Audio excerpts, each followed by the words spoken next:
The obsidian gates of the Vasilius estate were a promise whispered in the darkest hours of the night, a promise of ancient power, untold wealth, and absolute, crushing finality.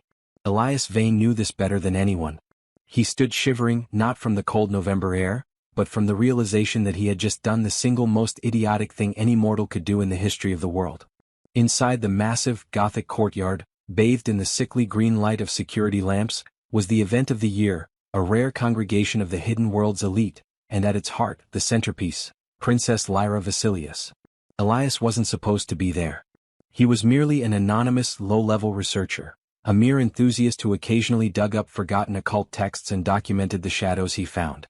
Tonight, he was the caterer's assistant's plus one, a black suit blending into the periphery, armed only with a cocktail napkin full of notes and a deep-seated fascination with the creature who now stood regally beneath a sprawling crystal chandelier. He was close enough to smell the faint, metallic aroma of the antique blood rubies adorning her neck and the dark, intoxicating scent of centuries-old sandalwood and raw, lethal power. Princess Lyra was exactly as the legends described, a vision forged from porcelain and nightfall. Her silver-white hair cascaded down armor-plated shoulders, a striking contrast to the deep, predatory red of her eyes that seemed to absorb the light. She wore a gown of rich, heavy black velvet that occasionally revealed the subtle, bat-like structure of her immense, retracted wings, a physical manifestation of her lineage. She was conversing, or rather, issuing a decree, to a group of werewolf pack alphas and minor succubus royalty. Her voice was low, melodic, and possessed the effortless authority of someone who had watched empires rise and fall.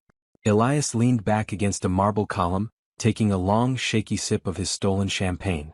His handler, a nervous man named Arthur who actually belonged there, was busy trying to convince a Gorgon's assistant that the canapés were gluten-free.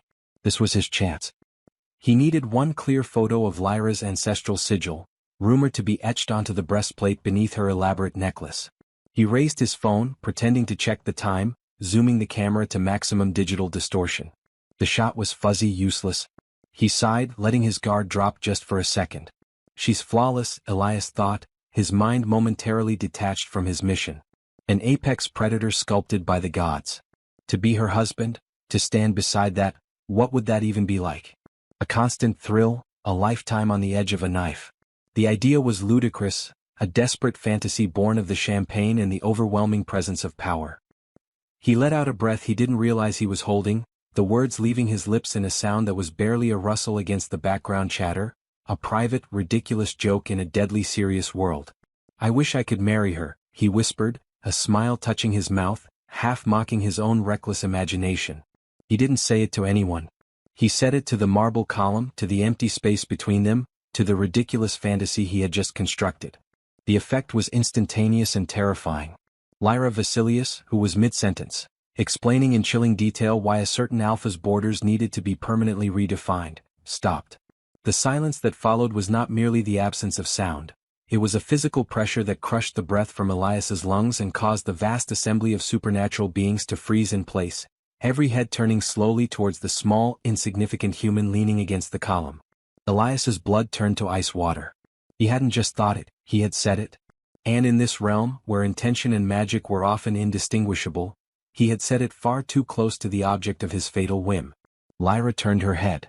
It was a slow, deliberate movement like the shifting of tectonic plates. Her luminous red eyes locked onto his, and in that gaze, Elias felt the accumulated weight of 500 years of Coven history, of political assassinations, of blood spilled and power consolidated. She walked towards him. The distance was about 20 feet, but the passage felt like an eternity compressed into 3 heart-stopping seconds. Her gown made no sound on the polished stone floor. She stopped directly in front of him. Elias was a man of average height. She was slightly taller, her presence completely dwarfing his. He could see the intricate, almost spider-silk veins just beneath the skin of her throat. The air around them vibrated with suppressed energy. The gathered demons, witches, and shapeshifters watched with a mixture of horror and fascination, anticipating the swift, clinical execution of the foolish mortal. Elias gripped his phone so hard his knuckles turned white. He had 2 final thoughts. The sigil photo was still blurry and he truly regretted not bringing a clean pair of trousers. Lyra raised a hand, her long, perfectly manicured fingernails tipped in a dark crimson that matched her eyes. She didn't strike him. Instead, she gently touched the edge of his jaw, her touch feather-light, yet carrying the deep, chilling cold of the grave. Her expression was unreadable, a beautiful, frightening mask of indifference. She leaned in, her breath, if she had any, was cool against his ear. "It is a tradition amongst the Vasilius," she murmured, her voice carrying only for him, that a genuine, unbidden wish made in the presence of the princess on the night of the blood moon's descent carries an obligation. Not an obligation for the wisher, but for the princess herself. It is a vow that cannot be broken, for it is older than the coven. She pulled back, her eyes never leaving his. A small, chilling smile finally curved her perfect lips, revealing the faint, sharp edges of her upper canines. She raised her voice, the sound ringing through the vast hall, cutting through the silence like tempered steel. Every being in the room heard it, and every being instantly knew the rules of the game had fundamentally changed. "Then I accept," Princess Lyra Vasilius declared, her eyes flashing with a wicked mixture of amusement and deadly seriousness. "Mortal. You have asked for my hand in marriage and I shall grant it.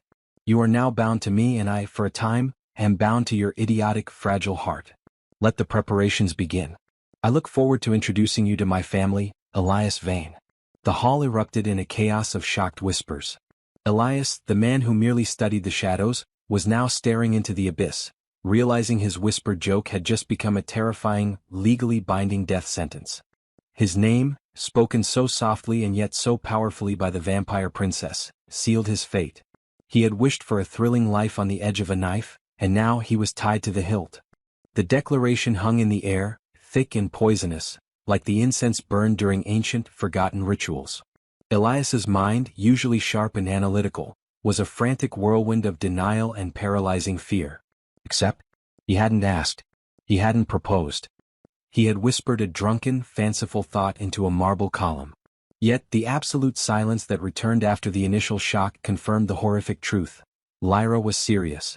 The Vasilius coven did not jest, especially not about vows older than recorded history. A hulking figure, a vampire guard draped in black leather and silver chains, detached itself from the wall and moved toward Elias. Lyra merely raised a hand, a subtle, almost dismissive gesture, stopping the guard mid-stride. "He is not to be touched," she commanded, her voice softening slightly, though the threat remained clear. "He is now property of the Vasilius name. Handle him with the reverence appropriate for future royalty, regardless of how fragile he appears." She turned back to Elias, the ghost of that predatory smile still playing on her lips. "Come, Elias Vane.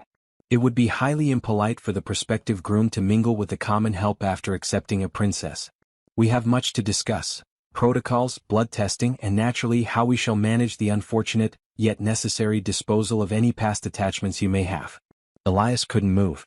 He felt a desperate urge to bolt, to smash through the enormous glass doors and disappear into the night, but the sheer number of supernatural eyes tracking his every twitch rooted him to the spot. He was a rabbit caught in the glare of 1,000 headlamps. He swallowed hard, finding a sliver of his usual cynical resolve. "Princess Lyra," he managed, his voice trembling only slightly, "with all due respect, I believe there's been a profound misinterpretation. I was merely commenting on your striking presence.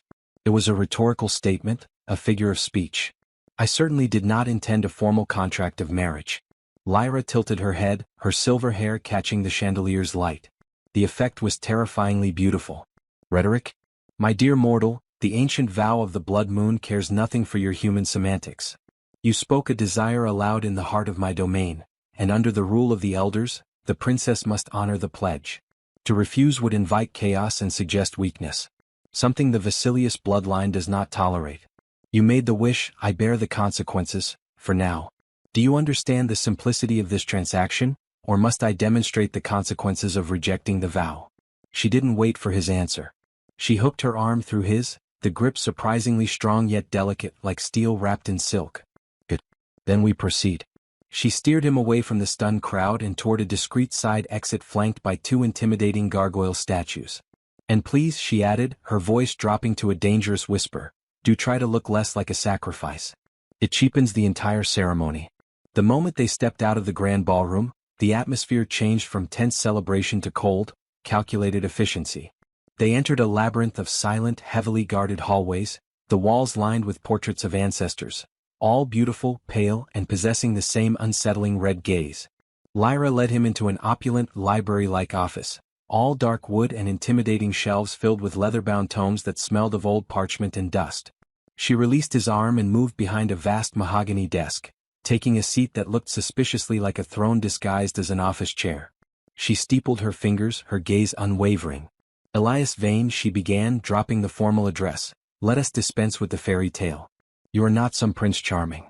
You are an insignificant man who stumbled into a massive political necessity. My coven is old, Elias. Too old. The elders have been pushing for my marriage for centuries, demanding consolidation of power through an alliance. My acceptance of your ridiculous wish solves two problems. It fulfills the elder vow and, more importantly, it buys me time. Time to find the real alliance I need, and time to remove the elders who force this archaic nonsense upon me." She leaned forward, her red eyes gleaming. "You are not my husband, you are my shield. My temporary human anchor. Your role is simple. Exist, look suitably mesmerized by my beauty, and remain silent. In return, I will grant you life. A longer, infinitely more thrilling life than you ever deserved, I assure you. But understand this, if you disrupt my plans, if you speak out of turn, or if you attempt to escape, your death will be slow, exquisitely painful, and televised to every coven in the hemisphere. Are we clear?" Elias felt the cold pragmatism of her plan settle over him, replacing sheer panic with a terrifying form of clarity. She wasn't an evil tyrant, she was a brilliant, trapped politician using the first available tool, him, to fight a war she was losing.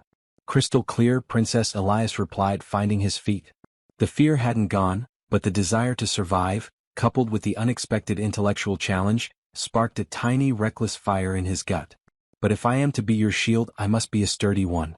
What exactly are the political risks of this marriage? Which elder is most likely to try and eliminate the insignificant mortal before the ceremony? I need names, Lyra. I need intelligence to play this role, or I'll be no use to you at all." His sudden shift from terrified captive to cold analyst surprised her. Lyra's perfect composure cracked for a fleeting instant, a flicker of genuine interest crossing her face. She gave a short, sharp laugh, a sound that held no humor. "Interesting. You have courage, or perhaps just a death wish. Very well, Elias Vane. Perhaps you won't be entirely useless." She opened a drawer and pulled out a heavy, blood-red velvet folder. "The immediate threat is Elder Kale. He believes his own son should be my consort and rules the most powerful financial sectors of the coven. He will view you as an insult and a weakness. He operates primarily through his network of human brokers, which, coincidentally, is your old hunting ground, isn't it?" Elias Vane, researcher of the forgotten and the weak spots. Elias felt a chill. She knew his background. Every detail. Lyra tapped the file. "Your first official duty as the prospective groom is to live. My second task for you, starting immediately, is to find a way to discredit Kale's human network. Prove they are compromised. Will be a small test. Fail and you are no longer my shield, you are merely a casualty. Succeed and I might actually allow you to survive the wedding night." She rose from her chair, gliding around the desk until she was standing nose to nose with him again. The power radiating from her was immense, a crushing tide. "Now come. The elders require a formal presentation of my betrothed, the man who stole the heart of the Vasilius princess with a whispered vow. We must put on a performance worthy of an eternal dynasty." She took his hand again, and this time, Elias didn't just feel fear. He felt the exhilarating, terrifying realization that his life was no longer his own, but a critical, high-stakes game of political survival against immortal adversaries. He was stepping onto a chessboard where his only piece was his fragile, mortal mind. The formal presentation was a blur of hostile stares and forced courtesies. Elias played the part of the awestruck, slightly overwhelmed mortal fiancé perfectly, relying on his years of observing human, and now supernatural, behavior. He smiled vaguely, offered short, innocuous answers to queries about his ancient lineage. He claimed vague European nobility, and kept his focus firmly fixed on Lyra. She, in turn, was a masterpiece of cold, possessive affection. Her hand, resting lightly on his arm, felt like a warning, not an embrace. Every time Elder Kale, a massive vampire with skin like polished ivory and eyes of liquid gold, fixed his hateful gaze on Elias, Lyra would squeeze his arm just hard enough to remind him of their pact. Once the painful charade was over, Lyra swept Elias away to his temporary residence. A lavish suite adjacent to her own private quarters, accessible only through a retinal scan and 3 layers of magically reinforced doors. It was less a suite and more a gilded cage. Kale will not act rashly, Lyra stated as she dismissed the two enormous gargoyle-like guards outside the doors. She paced the polished floor of the suite, her armor clicking softly. Not while the elder vow is freshly invoked. But he is already testing the perimeter. He sees you as a weak link, a humiliation. And he will exploit your mortality. He already has an advantage, Elias said, leaning against the cold stone windowsill. My mortality and my lack of information. You asked me to target his human network. That's like asking a fish to map the Sahara. I know the general shape of the shadow world, but I don't know the names, the codes, or the vulnerabilities of his specific brokers. Lyra stopped pacing and faced him. Then you will acquire them. My analysts have prepared a starting packet. She retrieved a sleek, black data slate from a hidden compartment in the wall and tossed it onto the vast, silk-covered bed. Kale's most critical human asset is a man named Silas Thorne. He manages Kale's legitimate investments, real estate, tech startups, all of which are conduits for the Coven's illicit funding and influence. Thorne is known for his precision, his obsession with luxury, and his utter contempt for anything outside his control. He is your target. Elias picked up the slate. The files were encrypted with layers of ancient Coven magic, but the human interface was standard. So I need to find the chinks in Thorne's armor. What kind of chinks does a perfectly precise human broker for an immortal vampire usually have? The usual kind, Lyra said with a weary sigh. Greed, ambition, a secret life. Kale's network uses a primary communications hub, an encrypted server housed in a building Thorne owns in the financial district. If you can compromise that hub, you sever the head of his human operation and humiliate Kale publicly. That is your goal. And if I can't hack a magically secured server protected by an obsessive professional criminal? Lyra gave him a look of chilling finality. Then you fail, and I will have to decide which is less politically damaging. Marrying a failure or disposing of one. Start by familiarizing yourself with the Coven's internal codes on the slate. It's the only way to avoid stepping on a dozen landmines. She turned toward the adjacent door connecting their suites. I have Coven matters to attend to.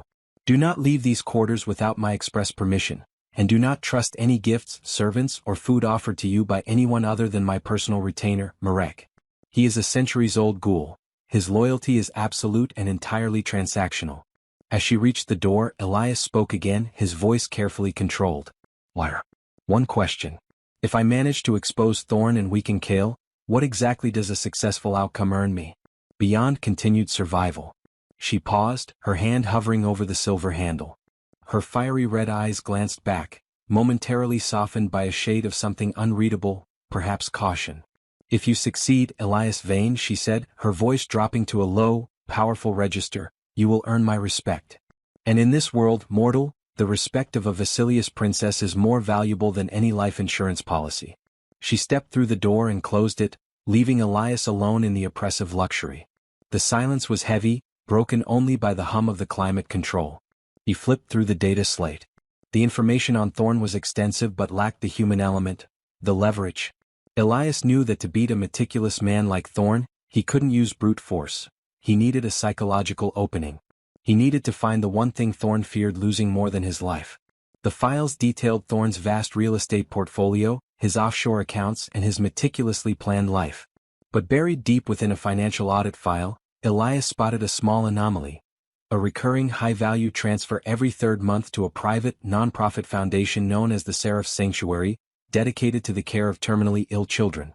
This didn't fit the profile of the cold, greedy broker. A secret philanthropic streak? Or a very expensive cover story? Elias decided to start there. He couldn't leave the suite, but the estate had world-class security cameras, and he was supposed to be the Coven's prized ornament. He logged into the estate's robust internal network. A network that, to his surprise, used slightly outdated encryption protocols that a careful human hacker could exploit. Lyra had left a door ajar, perhaps intentionally. He spent the next 24 hours deep in the digital shadows, tracing the Seraph's Sanctuary connection. The foundation was legitimate, disturbingly so, and run by a fiercely protective private individual.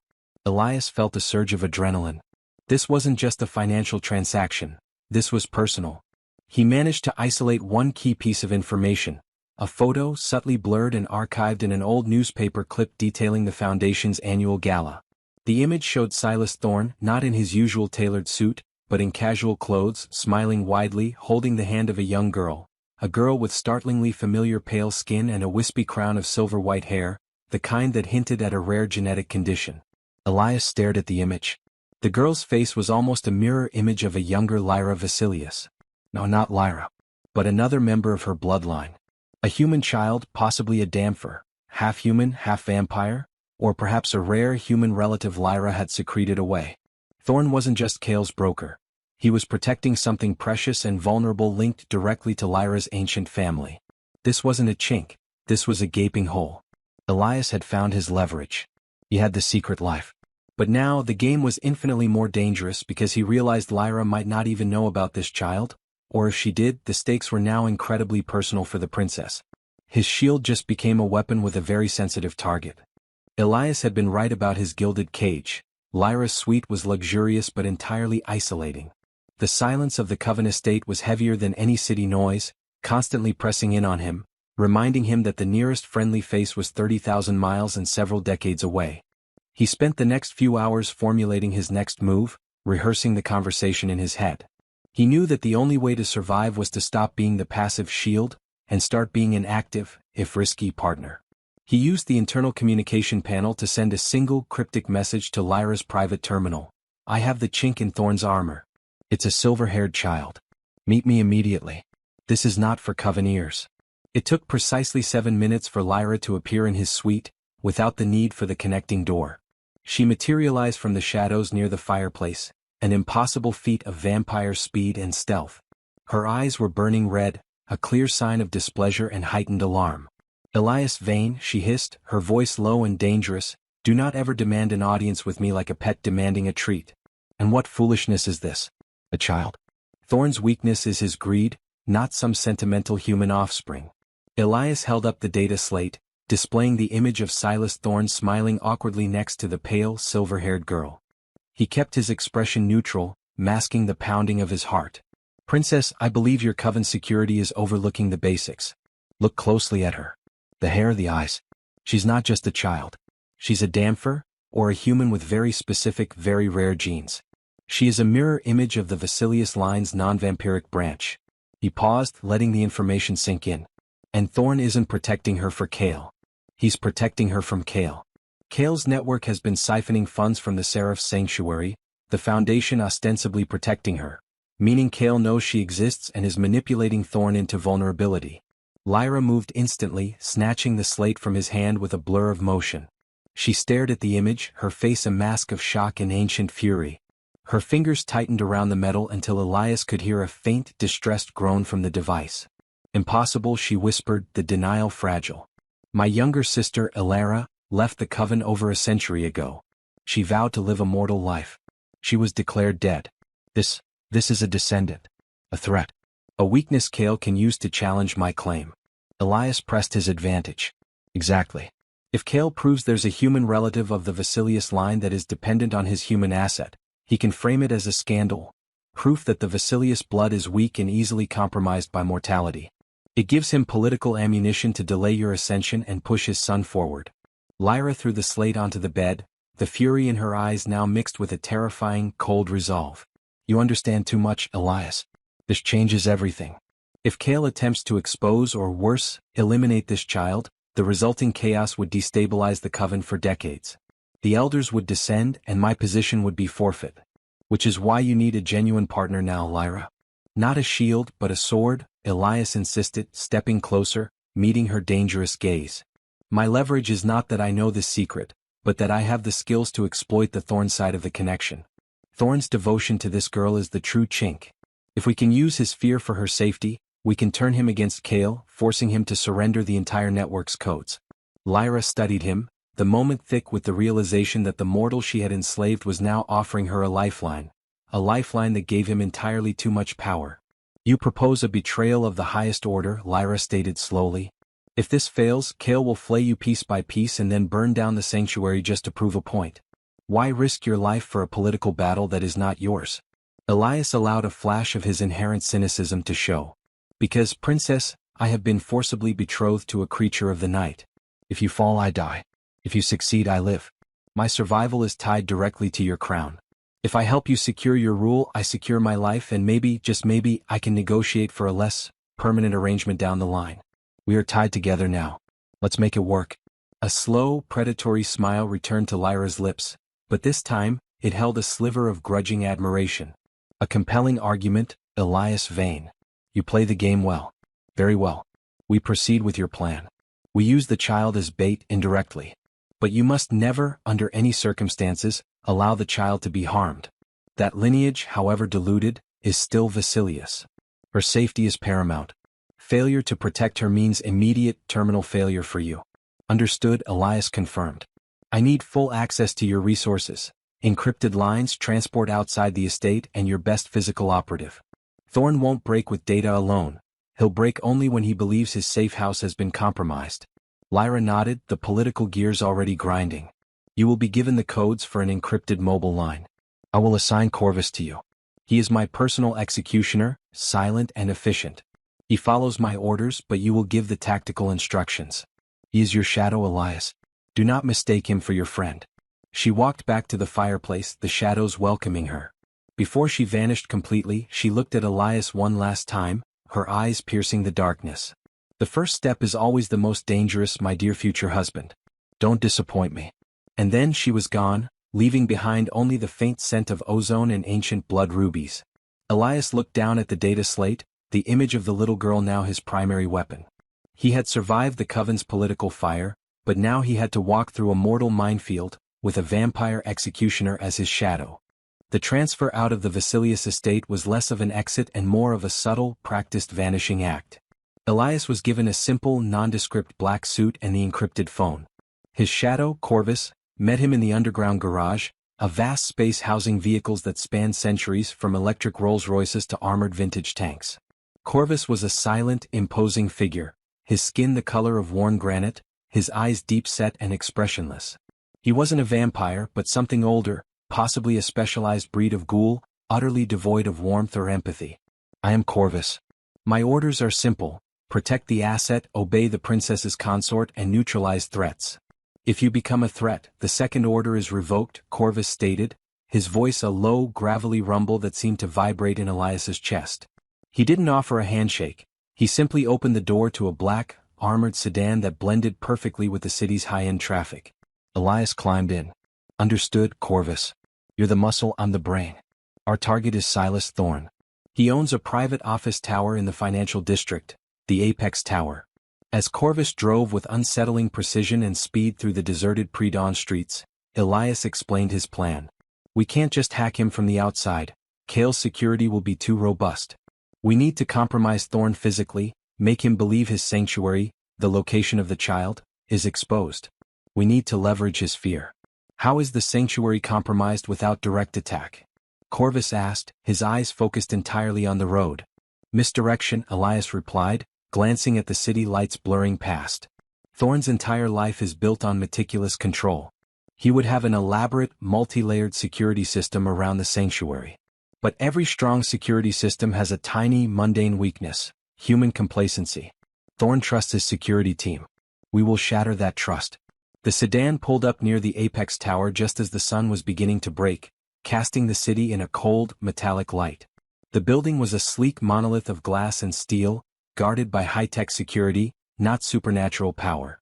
I need you to cause a targeted, non-lethal, high-profile breach of the building's physical security without directly entering Thorn's private floor, Elias instructed. Specifically, the server room on the 10th floor, which handles the tower's general communications. I want a small, highly visible fire, enough to trigger a full evacuation in panic but quickly contained. That will force Thorn to reveal his secure communications hub, which will be separate from the standard network. Corvus simply nodded, his features unchanging. A distraction is insufficient. It must be a display of impossible access. I shall remove the central climate control unit entirely. It is housed on the roof. Impossible is exactly what we need, Elias confirmed, impressed by the grim efficiency. He then pulled out a pair of innocuous-looking glasses. I'll be observing from across the street. These are rigged to intercept the electromagnetic signatures from Thorn's top-floor office. When he realizes the main comms are down, he'll switch to his secure line to check on the sanctuary. That's my window to pinpoint the secure hub signal. Corvus exited the car and vanished into the geometric shadows of the tower's delivery bay. Elias didn't even see him move. He waited, the silence of the city broken only by the distant sounds of traffic. 20 minutes later, the impossible happened. Not a fire, but a massive, sustained thud echoed from the top of the tower. Within seconds, the apex tower's internal alarms began to wail, followed by the shrill sound of arriving fire engines. Then the most telling sign, a large air conditioning unit, easily the size of a small car, came crashing down into an employee parking lot on the far side of the building. The chaos was immediate and overwhelming. Elias quickly put on the glasses. The emergency breach had worked perfectly. He could see a massive surge of encrypted chatter coming from the top floor. Thorne was panicking. As Elias focused the glasses' capture matrix, he noticed a specific low-frequency signal, an extremely secure, proprietary connection, pulsing rapidly. It wasn't routing through the primary server room Corvus had disabled. It was running directly from Thorne's office to an external location, the secure hub. Elias frantically copied the coordinates and the unique frequency signature to the encrypted phone Lyra had provided. Just as the data transfer completed, a sleek, black limousine screeched to a halt right in front of the Apex Tower's main entrance. The door opened and Silas Thorne, impeccably dressed but visibly distressed, practically leaped out, his eyes darting wildly. Thorne didn't look at the chaos he was causing. He stared directly across the street, right at Elias's sedan. Thorne's expression wasn't one of worry for his assets. It was sheer, animalistic terror. He saw the black sedan, he saw the distant, impossible damage, and he knew he was exposed. Before Elias could react, Corvus was back in the driver's seat. He had rematerialized with the speed of a projectile. Thorne has been compromised. We have the data. Next location, Corvus commanded, gunning the engine. The secure hub, Elias gasped, still recovering from the shock of Thorne's direct stare. The signal leads to a forgotten industrial complex by the docks, Warehouse 77. That's where Kale's primary encrypted server must be. Thorne is heading there now to clean up the data trail. Corvus didn't hesitate. The sedan surged into traffic, following Thorne's limo from a distance. Elias realized they had successfully transitioned from political chess to a deadly high-speed hunt. Thorne had seen something in that sedan, something that convinced him he was hunted. He hadn't seen Elias, but he had definitely seen Corvus's cold, inhuman presence as he returned to the car. Elias clutched the phone. He had the coordinates, the motive, and the ruthless backing of a vampire princess. He just had to get to that warehouse before Thorne could destroy the evidence. Evidence that would secure Lyra's power and potentially his own life. The chase was brief, brutal, and silent. Corvus navigated the industrial docks with an almost supernatural understanding of the traffic flow, keeping the black sedan a calculated distance behind Thorne's limo. The air grew heavy with the smell of brine oil and the cold metal of abandoned shipping containers. Warehouse 77 was a colossal, decaying structure, a perfect hiding place for secrets and an ideal killing ground. Thorne's limo squealed to a halt inside the perimeter fence. Thorne himself, followed by two burly, anxious bodyguards, scrambled toward a reinforced side door. He was running on pure fear, his usual meticulously groomed facade entirely gone. He's panicking. That means the server is highly critical, Elias muttered, adrenaline sharpening his focus. Corvus, we going fast. My priority is the server. Your priority is ensuring Thorne doesn't delete the data or escape. Non-lethal if possible, but the data must survive. Corvus parked the sedan abruptly behind a stack of containers and melted into the shadows. Elias, relying only on his speed of thought and the element of surprise, followed. He was acutely aware of his own fragile mortality, an unarmed man walking into a fight with two professional guards, a desperate criminal, and the silent, terrifying presence of Corvus as his only ally. Corvus struck first. He moved not with force but with impossible efficiency. One guard, reaching for his weapon, found his wrist snapped with a sound like a dry twig breaking.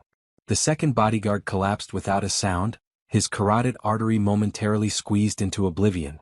Corvus barely spared them a glance, already moving towards Thorne, who had managed to unlock the reinforced door. Thorne, stop now. Elias yelled, stepping into the dim light of the warehouse exterior. Thorne turned, his face contorted in a mask of pure desperation. He had a small, specialized pistol in his hand.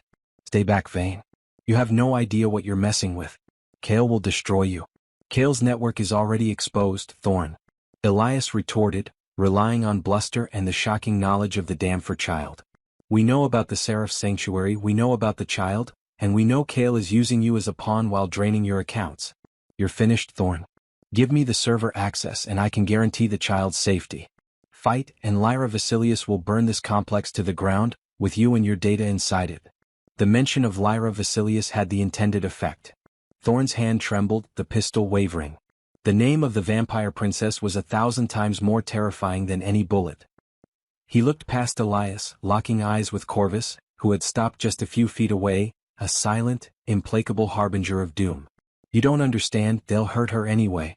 Thorne screamed, a mix of panic and utter defeat in his voice. Corvus didn't wait. He moved with a speed that defied human biology, disarming Thorne with a flick of the wrist. The gun skittered across the concrete floor. Corvus secured Thorne's wrists with reinforced zip ties, efficient and merciless. The server, Thorne. Where is it? Elias demanded, pushing aside the fear and focusing entirely on the task. Defeated, Thorne nodded toward a set of large, camouflaged steel doors hidden beneath a tarp. It's behind there. It's magnetically locked. Code 7-4-2-9-1-1. But it's shielded. You can't trace Kale's funds without the primary override sequence. Elias rushed to the heavy doors, punched in the code, and yanked them open. Inside was a small, climate-controlled room, dominated by a blinking, humming server rack, the very heart of Elder Kale's human operation. He plugged the encrypted phone into the server's maintenance port. The screen flickered, displaying lines of code that began to rapidly download all of Kale's illicit transactions, his network of shell companies, and most importantly, his secret communications with other anti-Lyra elders. It's working, Elias breathed, relief flooding him. We have it all. This is enough to ruin Kale and buy Lyra the political leverage she needs. Suddenly, a loud bang echoed from the main warehouse entrance. The door shuddered violently. Intruders. Not Thorne's men, Corvus stated flatly, instantly drawing a wickedly curved, short blade that seemed to absorb the light. Kale's cleanup crew. They were sent to destroy the data and eliminate Thorne before he could talk. They are coming for the data and the human. How many? Elias asked, his heart hammering against his ribs. 3. Heavily armed. They know exactly where the server room is, Corvus replied. Elias had a choice: stay and risk capture or death for the sake of the download, or retreat. He looked at the download bar. 90% complete. He wouldn't leave now. I need 2 more minutes. Corvus, delay them. Corvus vanished. The next few seconds were a chaotic, terrifying symphony of violence outside the shielded room. The sound of metal slamming against flesh, guttural cries cut short, and the deep, unsettling thud of bodies hitting the ground. Corvus was lethal. He wasn't fighting to subdue, he was fighting to neutralize permanently. At 99%, the steel door to the server room warped inward from a powerful impact.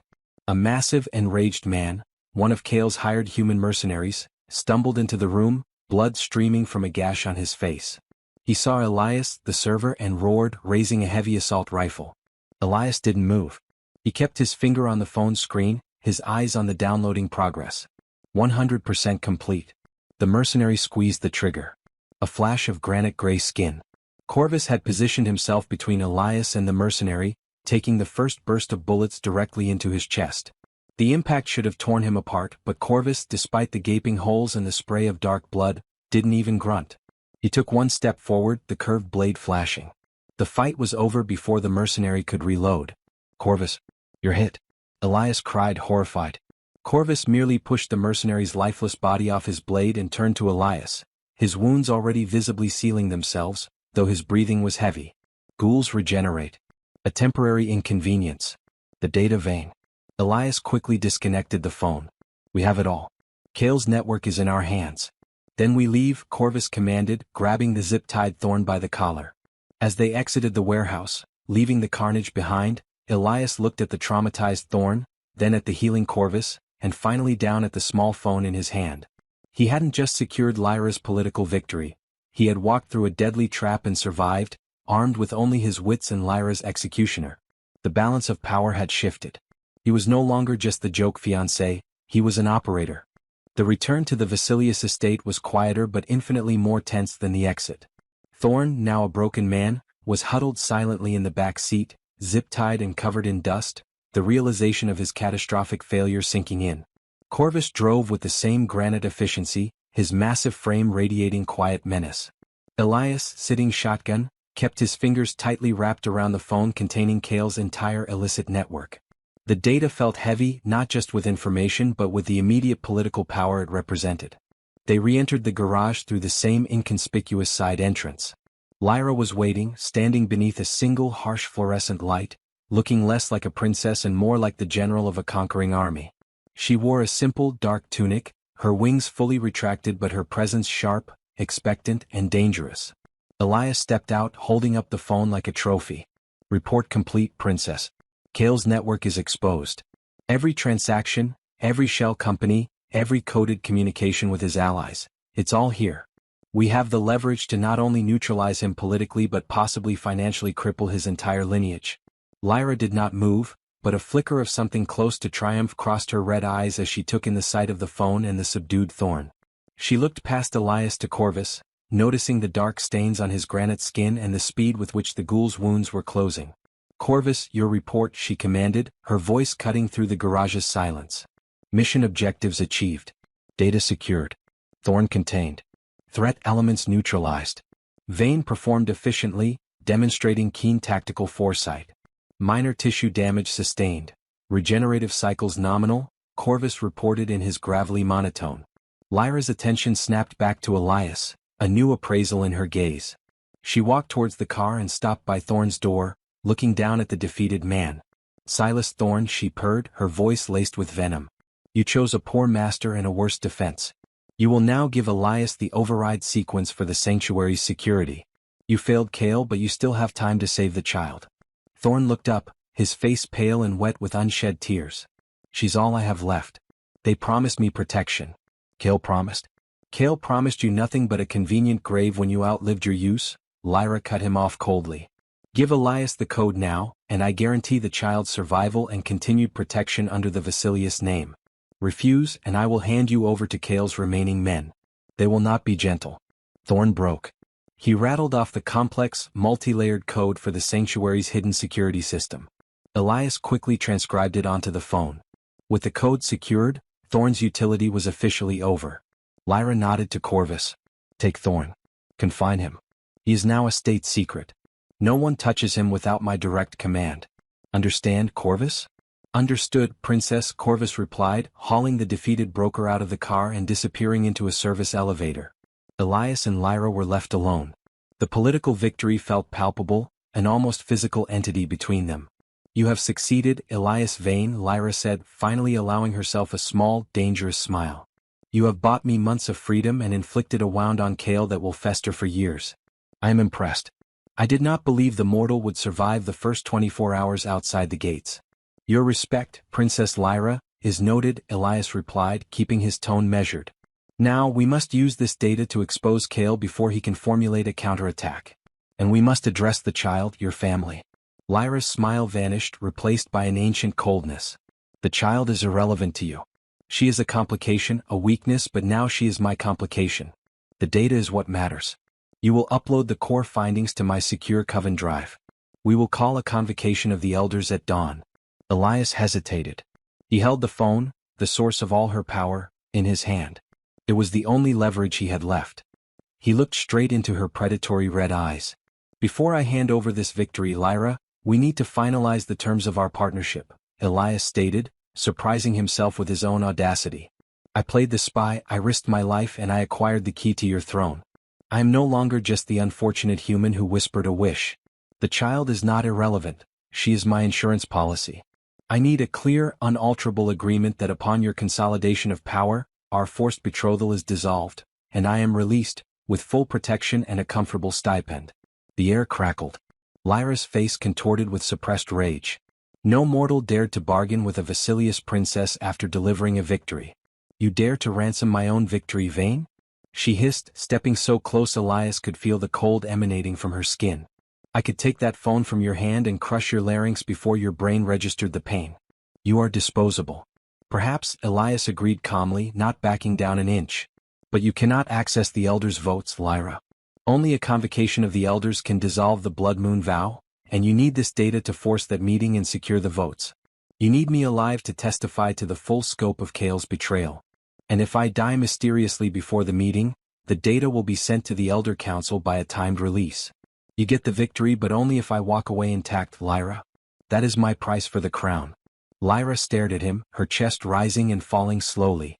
The raw power and fury were overwhelming, but beneath it, Elias saw the flicker of a political calculation. He was right. She needed him, not just for the data but for the optics and the immediate political pressure. Finally, she let out a low, unsettling sigh, a sound of frustrated acceptance. You are a fool, Elias Vane. But a resourceful fool. Very well. A conditional release. Once Kale is formally defeated and the elder vow is dissolved, you are free. But until that moment you are still mine. My fiancé, my shield, and my asset. She stepped back, a dangerous gleam in her eyes. Now give me the data. We have a dynasty to save. Elias uploaded the files to the secure drive. The political war was won, but the dangerous dance with the vampire princess had just begun. He was safe for now, but intimately bound to her fate until the final elder convocation. The Vasilius estate was transformed from a place of opulent secrecy into a nerve center of political warfare. Lyra spent the next 2 days in a state of icy, calculated readiness, meticulously reviewing the data Elias had acquired, cross-referencing Kale's compromised human assets with the Coven's internal ledgers. Elias, meanwhile, was under intense scrutiny, not just from the guards but from Lyra herself. He was no longer a pawn.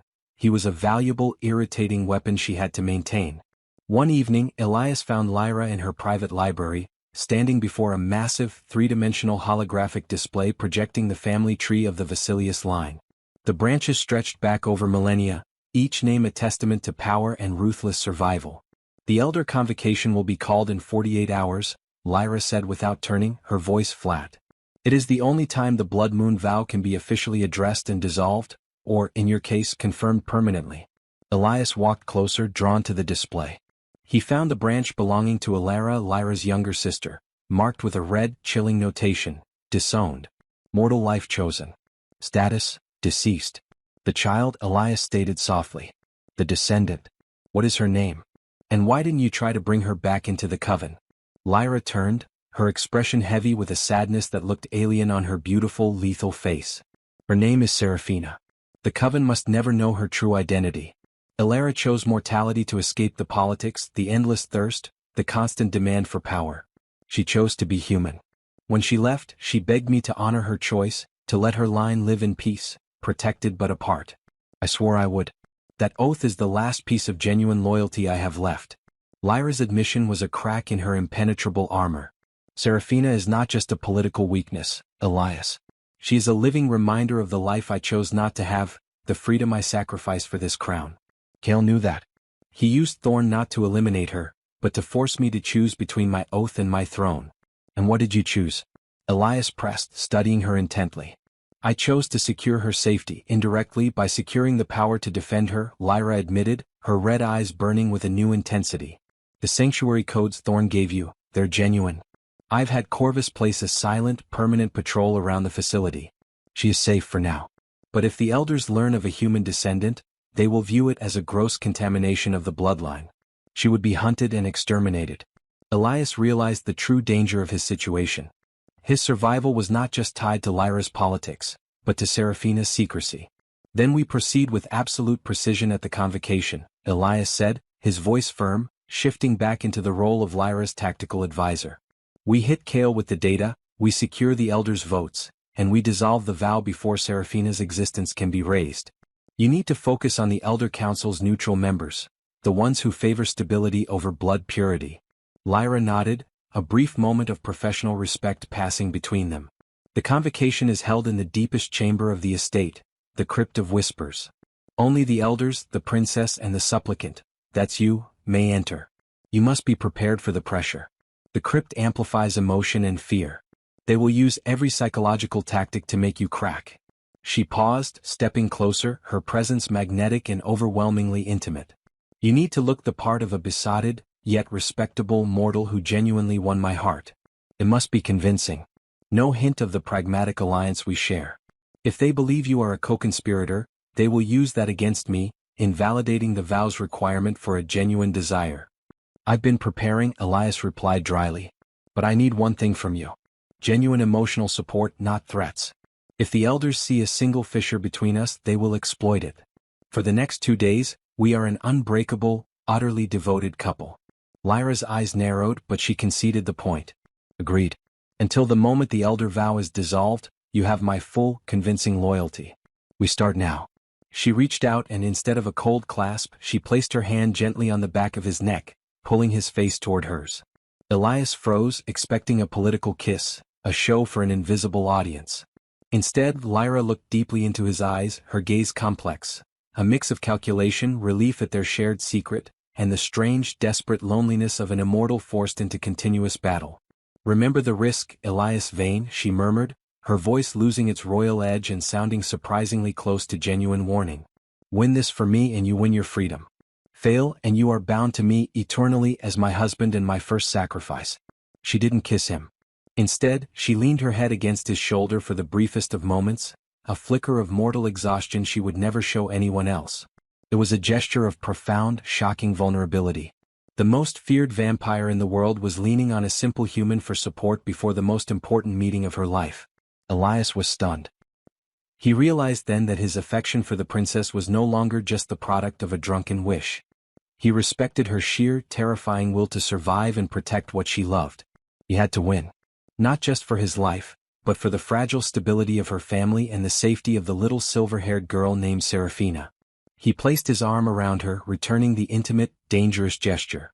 We will win, Lyra, he whispered back, the words a promise made not just to his own survival but to hers. The air in the crypt of whispers was heavy and cold, smelling faintly of ozone and pulverized marble. It was a vast, circular chamber located deep beneath the Vasilius estate, its only light emanating from 5 eternal, pulsating orbs of blood-red energy floating above 5 thrones carved from ancient black basalt. This was the seat of power where the vampire elders, the oldest, most ruthless members of the coven, convened. Lyra and Elias stood shoulder to shoulder in the center of the chamber, facing the assembled power. Lyra's face was utterly devoid of emotion, a perfect mask of control and disdain. Elias, meanwhile, allowed a veneer of respectful nervousness to show, but inside, his mind was a whirlwind of tactical readiness. He remembered Lyra's warning, the crypt amplifies fear. He had to suppress every flicker of doubt. Elder Kale sat on the central throne, his golden eyes narrowed into slits of cold hatred directed solely at Elias. Flanking him were the other 4 elders, 2 who were known Kale loyalists and 2 Elder Rorik and Elder Veda who were the crucial swing votes. They valued stability and political strength over personal vendetta. Princess Lyra Vasilius, Elder Kale's voice boomed, deep and resonant, amplified by the crypt's acoustics. You have summoned this convocation under the premise of a necessity to address the ancient blood moon vow, recklessly invoked by this mortal. Kale spat the word mortal like venom. The council demands clarification. Why should we honor a vow based on the whim of a creature we could extinguish with a thought? Lyra stepped forward, her silver hair shimmering in the red light. I remind the council, Elder Kale, that the vow predates even your own life. To dishonor it is to dishonor the foundations of the coven. I accepted the hand of Elias Vane because his desire was genuine and unbidden, as the vow demands. He showed courage and devotion worthy of a consort. She turned, offering Elias a look of overwhelming, possessive affection, a terrifying performance of love. Elias played his part perfectly. He met Lyra's eyes with a look of deep reverence, a man utterly consumed by his love for the princess. He knew the elders were scrutinizing every micro-expression.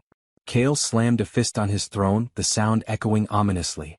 Silence your sentiment, princess. The true reason we are here is your lack of control. This man, Elias Vane, is nothing more than a common spy you used to execute a political hit on a respected elder. I accuse the princess of treasonous deceit and manipulating the vow to secure her own succession by eliminating my network. Lyra turned back to Kale, her mask of composure finally cracking, allowing a calculated wave of righteous fury to show. A grave accusation, Kale. And I demand you prove it. For if I am accused of deceit, then I charge you with an even greater, more damaging crime. Betrayal of the coven's financial and political purity for personal greed. The atmosphere chilled further. Lyra motioned to Elias. Elias Vane, my fiancé, uncovered proof of this elder's corruption during his investigation into the attacks on my person. Present the evidence. Elias stepped forward, the small, mundane phone in his hand looking ridiculously out of place against the ancient stonework. He spoke clearly without faltering. Elders of the coven, my mission was to find the source of the recent destabilization. I found it in Elder Kale's network, orchestrated by his human agent, Silas Thorne. The elder has been systematically diverting massive amounts of coven gold, specifically from the Ancestral Reserve Fund, through a web of human shell companies. Elias projected the data onto the crypt's wall, the numbers and codes swimming across the stone faces of the ancient Vasilius dead. He detailed the transactions, dates, amounts, and the secret communication logs between Kale and Thorne. He laid bare the entire conspiracy, proving that Kale's actions were not merely political maneuvering, but financial fraud and misappropriation of sacred funds. The two swing elders, Rorik and Veda, exchanged horrified glances. Financial purity was the bedrock of the Vasilius power structure. Kale's face was now contorted in absolute, murderous rage. What? Fabrications of a human hacker. He is a puppet, a disposable tool. Kale thundered, rising from his throne. He has no knowledge of our ways. I have knowledge of the records, Elder Kale, Elias shot back, his voice hardening with confidence. The records show you have been planning to delay the princess's ascension for years, using the Coven's own funds to buy influence among your allies. Your actions are not loyalty to the bloodline, but an attack on its integrity. Lyra stepped in for the final blow. Elder Kale, your conspiracy has been exposed. Not only have you committed financial treason, but you deliberately used a human network to compromise the Coven's stability, inviting human law enforcement investigation into our affairs. I demand the council vote. Is Elder Kale fit to maintain his seat, and does his treachery invalidate his accusation against me? Elder Rorik spoke first, his voice gravelly and slow. The evidence is overwhelming. Elder Kale's actions show a reckless disregard for the Coven's stability. His accusations against the princess are nullified by his own corruption. Elder Veda quickly followed. We agree. The financial crime is unforgivable. With the swing votes secured, Kale was finished. He stood shaking with fury, his eyes burning with the desire to incinerate Elias where he stood. Lyra turned to the elders, triumph radiating from her. The charge of treason against me is dismissed. I now petition the council to dissolve the Blood Moon vow. The vow has served its political purpose by exposing treachery and strengthening the Coven. Elias Vane, the mortal who invoked it, has proven his loyalty to the crown, but he is fundamentally human and cannot be my permanent consort. The vote was quick and decisive, 4-1 against Kale. The elders had chosen stability over archaic blood purity rules. Lyra turned to Elias, a genuine, powerful smile touching her lips, a smile of victory and grudging respect. Elias Vane. By the power vested in the Elder Council, the Blood Moon vow is dissolved. You are free. The tension in the crypt snapped.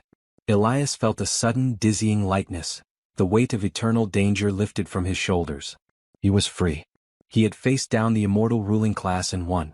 But before he could celebrate, Elder Kale screamed a final, desperate challenge, his voice raw with venom. Wait. If you honor ancient vows, princess, you must honor all of them. Ask the mortal about the human child. Ask him about the contamination of the Vasilius bloodline you have hidden in the human world. The sanctuary. Ask him, princess, ask him. The crypt fell silent, the elders looking at Lyra with newfound suspicion. Elias's heart plummeted. Kale had kept one final deadly card. Lyra's expression didn't change, but her red eyes flared with a lethal, icy coldness that threatened to shatter the very air. This was the moment of absolute, life-ending danger. The tension in the crypt of whispers was now not just amplified, it was absolute. Kale's revelation hung in the air, damning and undeniable. The elders who had just voted for stability, now looked at Lyra with cold, renewed suspicion. The existence of a human descendant was a threat to the Coven's sacred blood purity, an offense arguably worse than Kale's financial fraud. Princess Lyra Vasilius, Elder Rorik demanded, his voice echoing with renewed authority. Is this truth? Is there a human offshoot of the Vasilius line, a contamination, that you have deliberately hidden and protected? Lyra's eyes, fixed on Kale, were pits of bottomless, ancient hatred. She had lost the battle for her sister's line. But she still had a war to win. She could not deny the child's existence without perjuring herself and ruining her credibility, but to admit it meant immediate deposition and Seraphina's extermination. Elias stepped forward, sensing the exact moment Lyra was cornered. This was his final, unscheduled role, to be the sword that saved her. He had to pivot the narrative from blood purity to the very thing they had just exposed. Kale's treason. Elders, with all due respect, I must interrupt, Elias said, his voice surprisingly steady, cutting through the silence. He directed his gaze not at Lyra but at Kale. The princess did not hide this contamination. Elder Kale did. All eyes snapped to Elias. Lyra looked at him, startled, a silent, complex instruction passing between them. Go on, human. Save us both. When I was tasked with investigating the destabilization of the coven, Elias continued, speaking with the authority of an expert witness, I discovered the financial network run by Silas Thorne. Thorne wasn't just Cale's asset. He was protecting that child, Seraphina, at the cost of his own life. Elder Cale used the threat of the child's exposure to blackmail Thorne into compliance, making him an instrument of the Elder's treason. Elias turned to Rorik and Veda. The princess, recognizing the extreme danger to an innocent life, secured the child's safety immediately after I exposed Thorne. She used the protection of the Vasilius name to shield the descendant, yes. But why? Because Elder Cale was systematically exploiting the child's existence to compromise the coven's funds and leadership, proving that Cale values his personal power over the very bloodline you claim to protect. He raised the phone, which still displayed Cale's fraudulent transactions. This is not about blood purity, elders. This is about Cale's gross negligence and emotional blackmail. He exposed a vulnerable member of the line, the very thing he now accuses the princess of, and used her as a pawn to commit financial treason against the coven. Princess Lyra acted not to conceal contamination, but to contain Cale's destructive, treacherous use of that vulnerability. The swing elders exchanged looks of deep consternation. Elias had successfully reframed the issue. Lyra was not the betrayer, she was the protector who cleaned up Cale's devastating mess. Elder Rorik slowly leaned forward. So, Elder Cale knowingly used a vulnerable descendant of the Vasilius line, an offshoot, to facilitate his financial corruption and destabilize the princess's reign? He did, Lyra confirmed, her voice ringing with finality, seizing the narrative back. He leveraged the child's life to steal from the Ancestral Reserve Fund, elders. You must choose.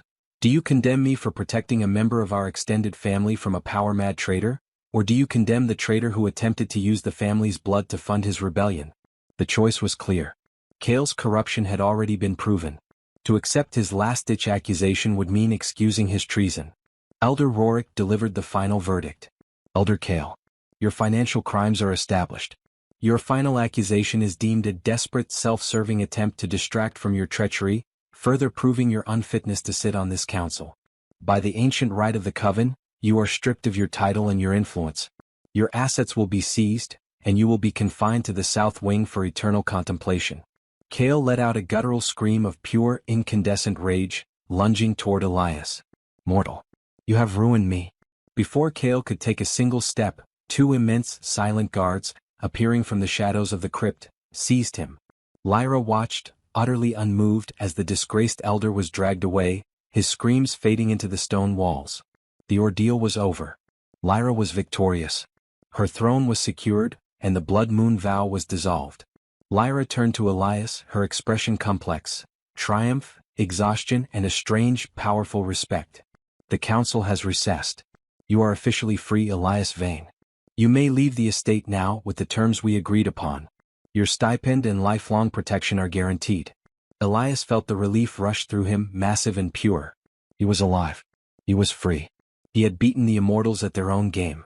Thank you, Princess Lyra, Elias said, a genuine smile finally touching his lips. He started to turn towards the exit. Wait. Lyra's voice was softer now, devoid of the political sharpness. Elias paused, looking back. Lyra walked towards him, stopping just inches away. The red light of the crypt bathed her in an intimidating glow, but her eyes held a new, confusing vulnerability. You saved me, Elias. You risked everything for the safety of a child you never knew and for the political victory of a woman who threatened your life daily. She lifted a hand, placing it gently on his cheek. Her touch was cold but not cruel. I granted you freedom. But I have one final question now that the vow is void and the political necessity is gone. She leaned in, her voice a low, melodic whisper, intimate and devastating. I asked you to be my shield. You became my sword.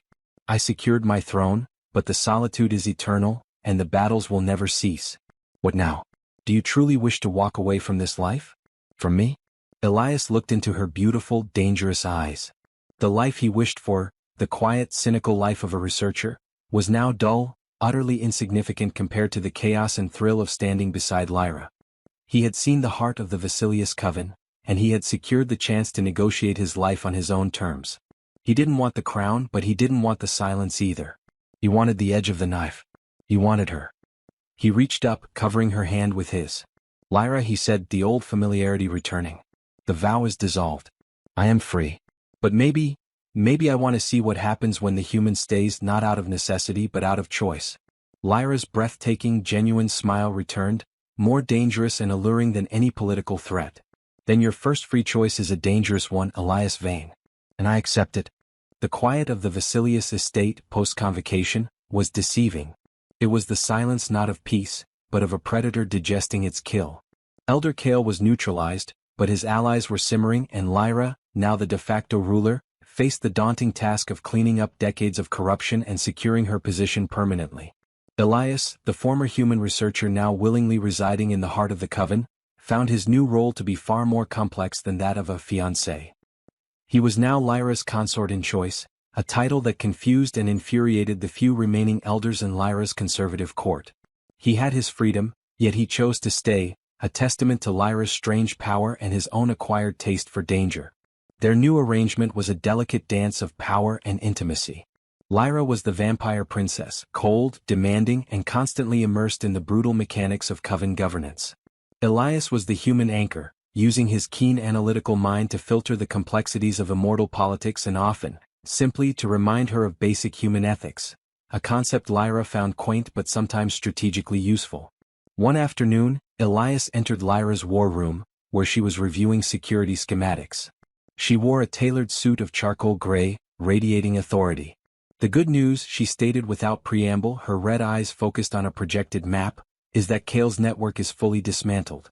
The bad news is that his remaining loyalists, primarily the Moroi bloodline who govern the Eastern Territories, refuse to recognize the validity of the Convocation's ruling and are leveraging the human contamination narrative. They're using Serafina again? Elias asked, moving to stand beside her. They are trying to, Lyra confirmed, her voice laced with ice. They are demanding I present the child to the elders for assessment of future threat.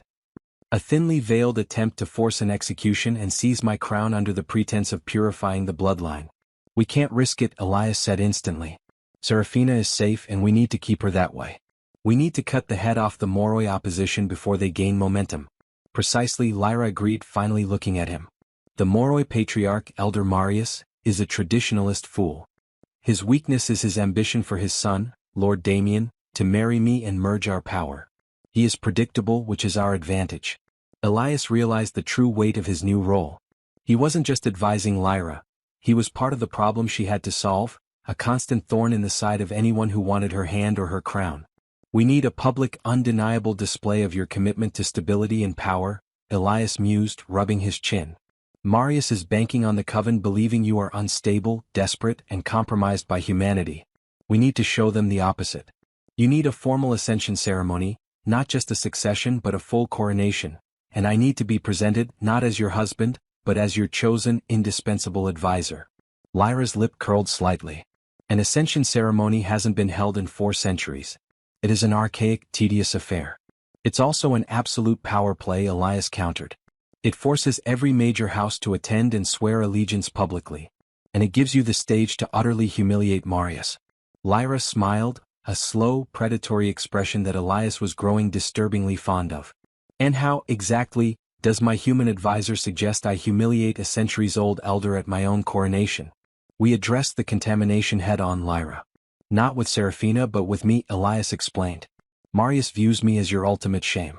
You use me to show them that being tethered to a human is not a weakness, but a strength, proof that your rule is modern, flexible, and powerful enough to incorporate the entire supernatural world. You show them that I am not replacing a vampire consort. I am replacing the concept of a required consort. You are strong enough to rule alone, with only your chosen human strategist beside you. Lyra walked around the desk, stopping right in front of him. A bold concept, Vane. But Elder Marius is deeply entrenched in the old ways. He will bring a challenge, a physical, lethal challenge, to disrupt the ascension. He must be expecting that by bringing me out into the open, he forces my hand. Then we prepare for it. We use the one advantage we have, Corvus, Elias stated. If Marius brings a challenge, Corvus, acting as your official royal executioner, neutralizes it with extreme prejudice. A clear, decisive display of power under your command. This will be a coronation and a decapitation of the opposition, all in one night. Lyra reached out, her hand resting against his chest, right over his heart, a strange, possessive gesture she had adopted since he chose to stay. You think like a predator, Elias Vane. I find it intensely gratifying. Very well. We shall stage an ascension ceremony. Send word to Marek. Preparations are to begin immediately. And find me a gown worthy of a queen. Elias felt a surge of nervous exhilaration. He had traded his quiet life for constant, spectacular danger. Just one more thing, Lyra. Since I am to be your public strength, I need to know you trust my safety completely, Elias said, meeting her eyes. Lyra's grip tightened briefly. Corvus will be your literal shadow that night. And if anyone manages to bypass him and touch a hair on your human head, I will personally flay their entire bloodline. That is my promise, Elias. Is that sufficient trust? More than sufficient, Elias replied, the thrill of her dark devotion confirming his reckless choice. The gears of the Vasilius Coven began to turn once more, preparing for an ascension ceremony that would redefine vampire politics and either secure Lyra's throne or lead to a bloodbath. The Vasilius estate buzzed with activity, a dark, hurried energy dedicated to the ascension ceremony. Ghouls polished ancient silver, minor nobility arrived from distant territories, their movements a mix of curiosity and thinly veiled contempt for the human at the princess's side. Lyra was consumed by political strategy, but she kept Elias close, not just for tactical advice, but for the grounding presence he offered amid the immortal madness. Elias was given the key to Lyra's private archives, a dizzying collection of Coven history, political treaties and assassination records, to prepare his final strategic brief. He worked relentlessly, understanding that his performance at the ceremony needed to be flawless to cement Lyra's power and his own precarious position. His quiet preparation was interrupted late one evening by the arrival of Lord Damien Moroi, Elder Marius's ambitious, arrogant son. Damien was everything Elias was not. Centuries old, impossibly handsome with a theatrical cascade of black hair, and radiating an effortless, sneering contempt for all things mortal. He arrived at Elias's suite unannounced, flanked by 2 Moroi guards. The princess is busy finalizing her regalia, so I thought I'd pay a courtesy call on the little pet she's acquired, Damien drawled, his voice silky and laced with danger. He dismissed his guards with a flick of his wrist, stepping inside and regarding Elias's modest human workspace with blatant disgust. Elias remained seated at the desk, deliberately calm. Lord Damien, your presence here is a breach of protocol. I am the princess's advisor. Your grievance is with her, not me. Damien laughed, a dry, unpleasant sound.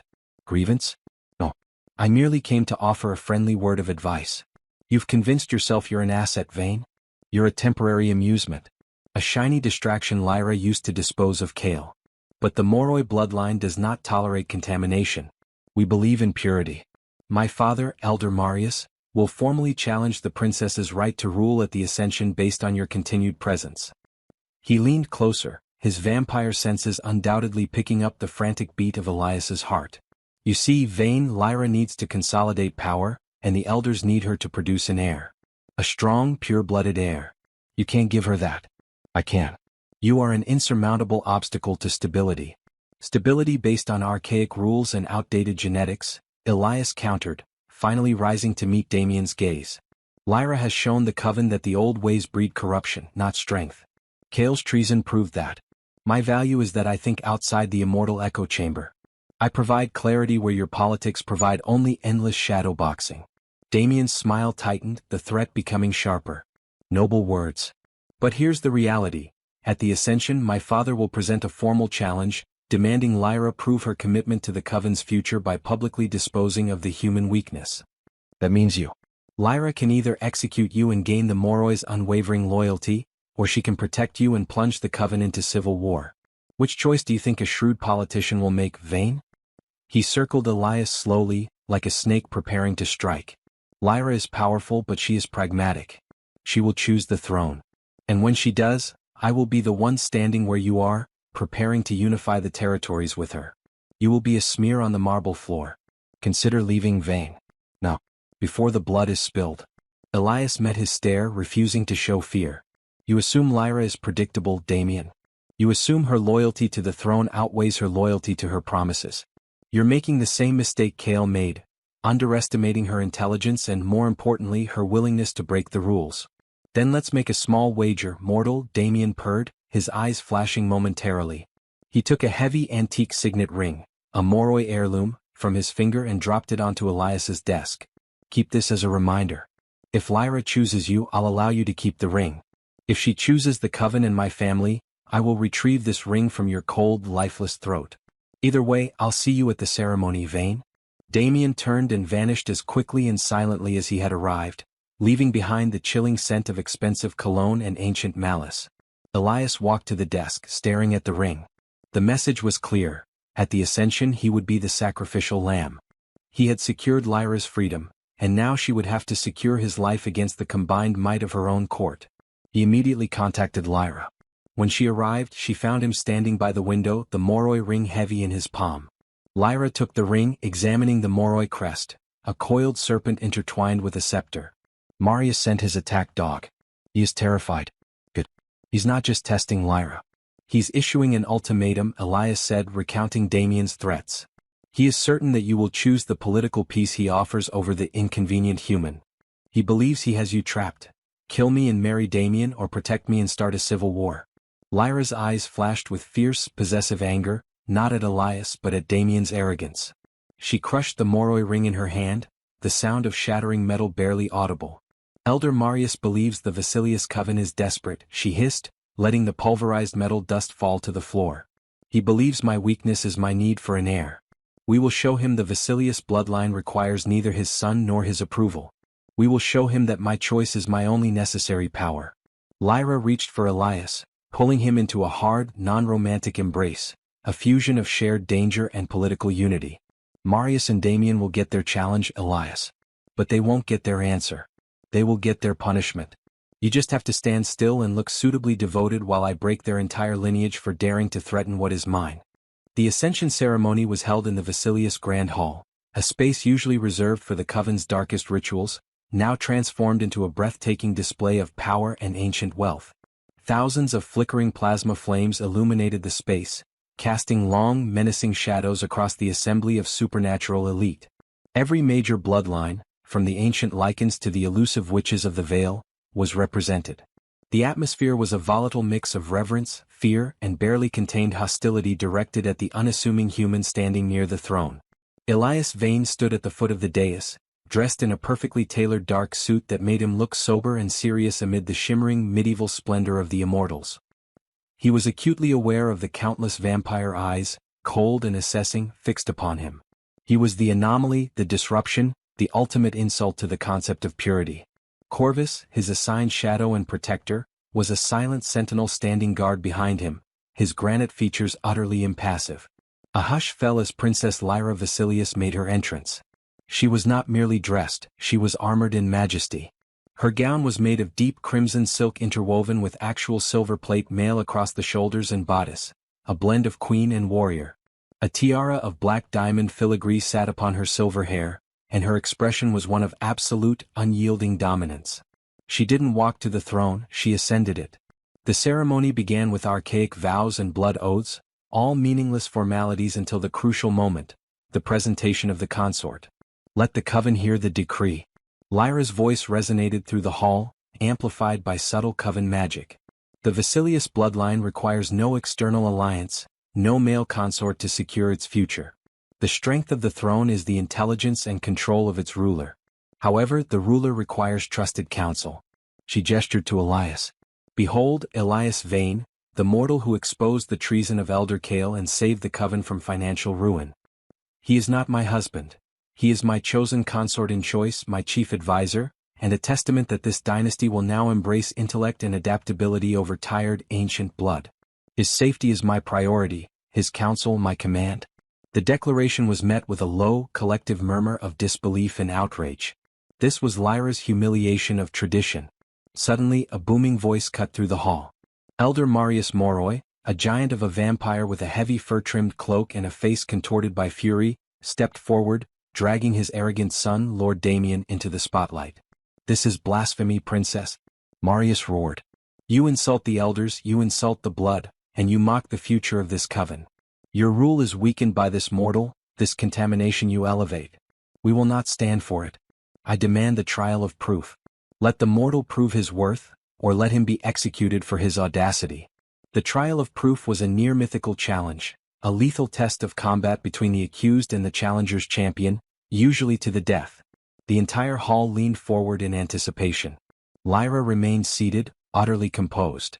Elder Marius, you forfeited the right to demand a trial when your own house was implicated in Kale's conspiracy. Your challenge is denied. Then I present my son, Damien, as the formal challenger for the hand of the Vasilius princess. Marius shrieked, pushing Damien forward. If he defeats this human, the princess must choose purity over pollution. And if the mortal wins, we will accept your modern rule. Damien stepped out, drawing a thin silver-bladed rapier that shimmered under the plasma light. He smiled cruelly at Elias. Choose, princess. Your mortal pet or a champion worthy of the blood. Let me spare you the civil war and dispose of your mistake. Lyra finally rose, her eyes glowing with lethal intent, a terrifying display of power. She did not look at Elias, she looked straight at Damien. I choose neither of your barbaric options, Elder Marius. The era of proving worth through pointless bloodshed is over. But you require proof of strength? Very well. Lyra raised her hand, a gesture of command that froze the entire assembly. My consort in choice, Elias Vane, is a strategist, not a mercenary.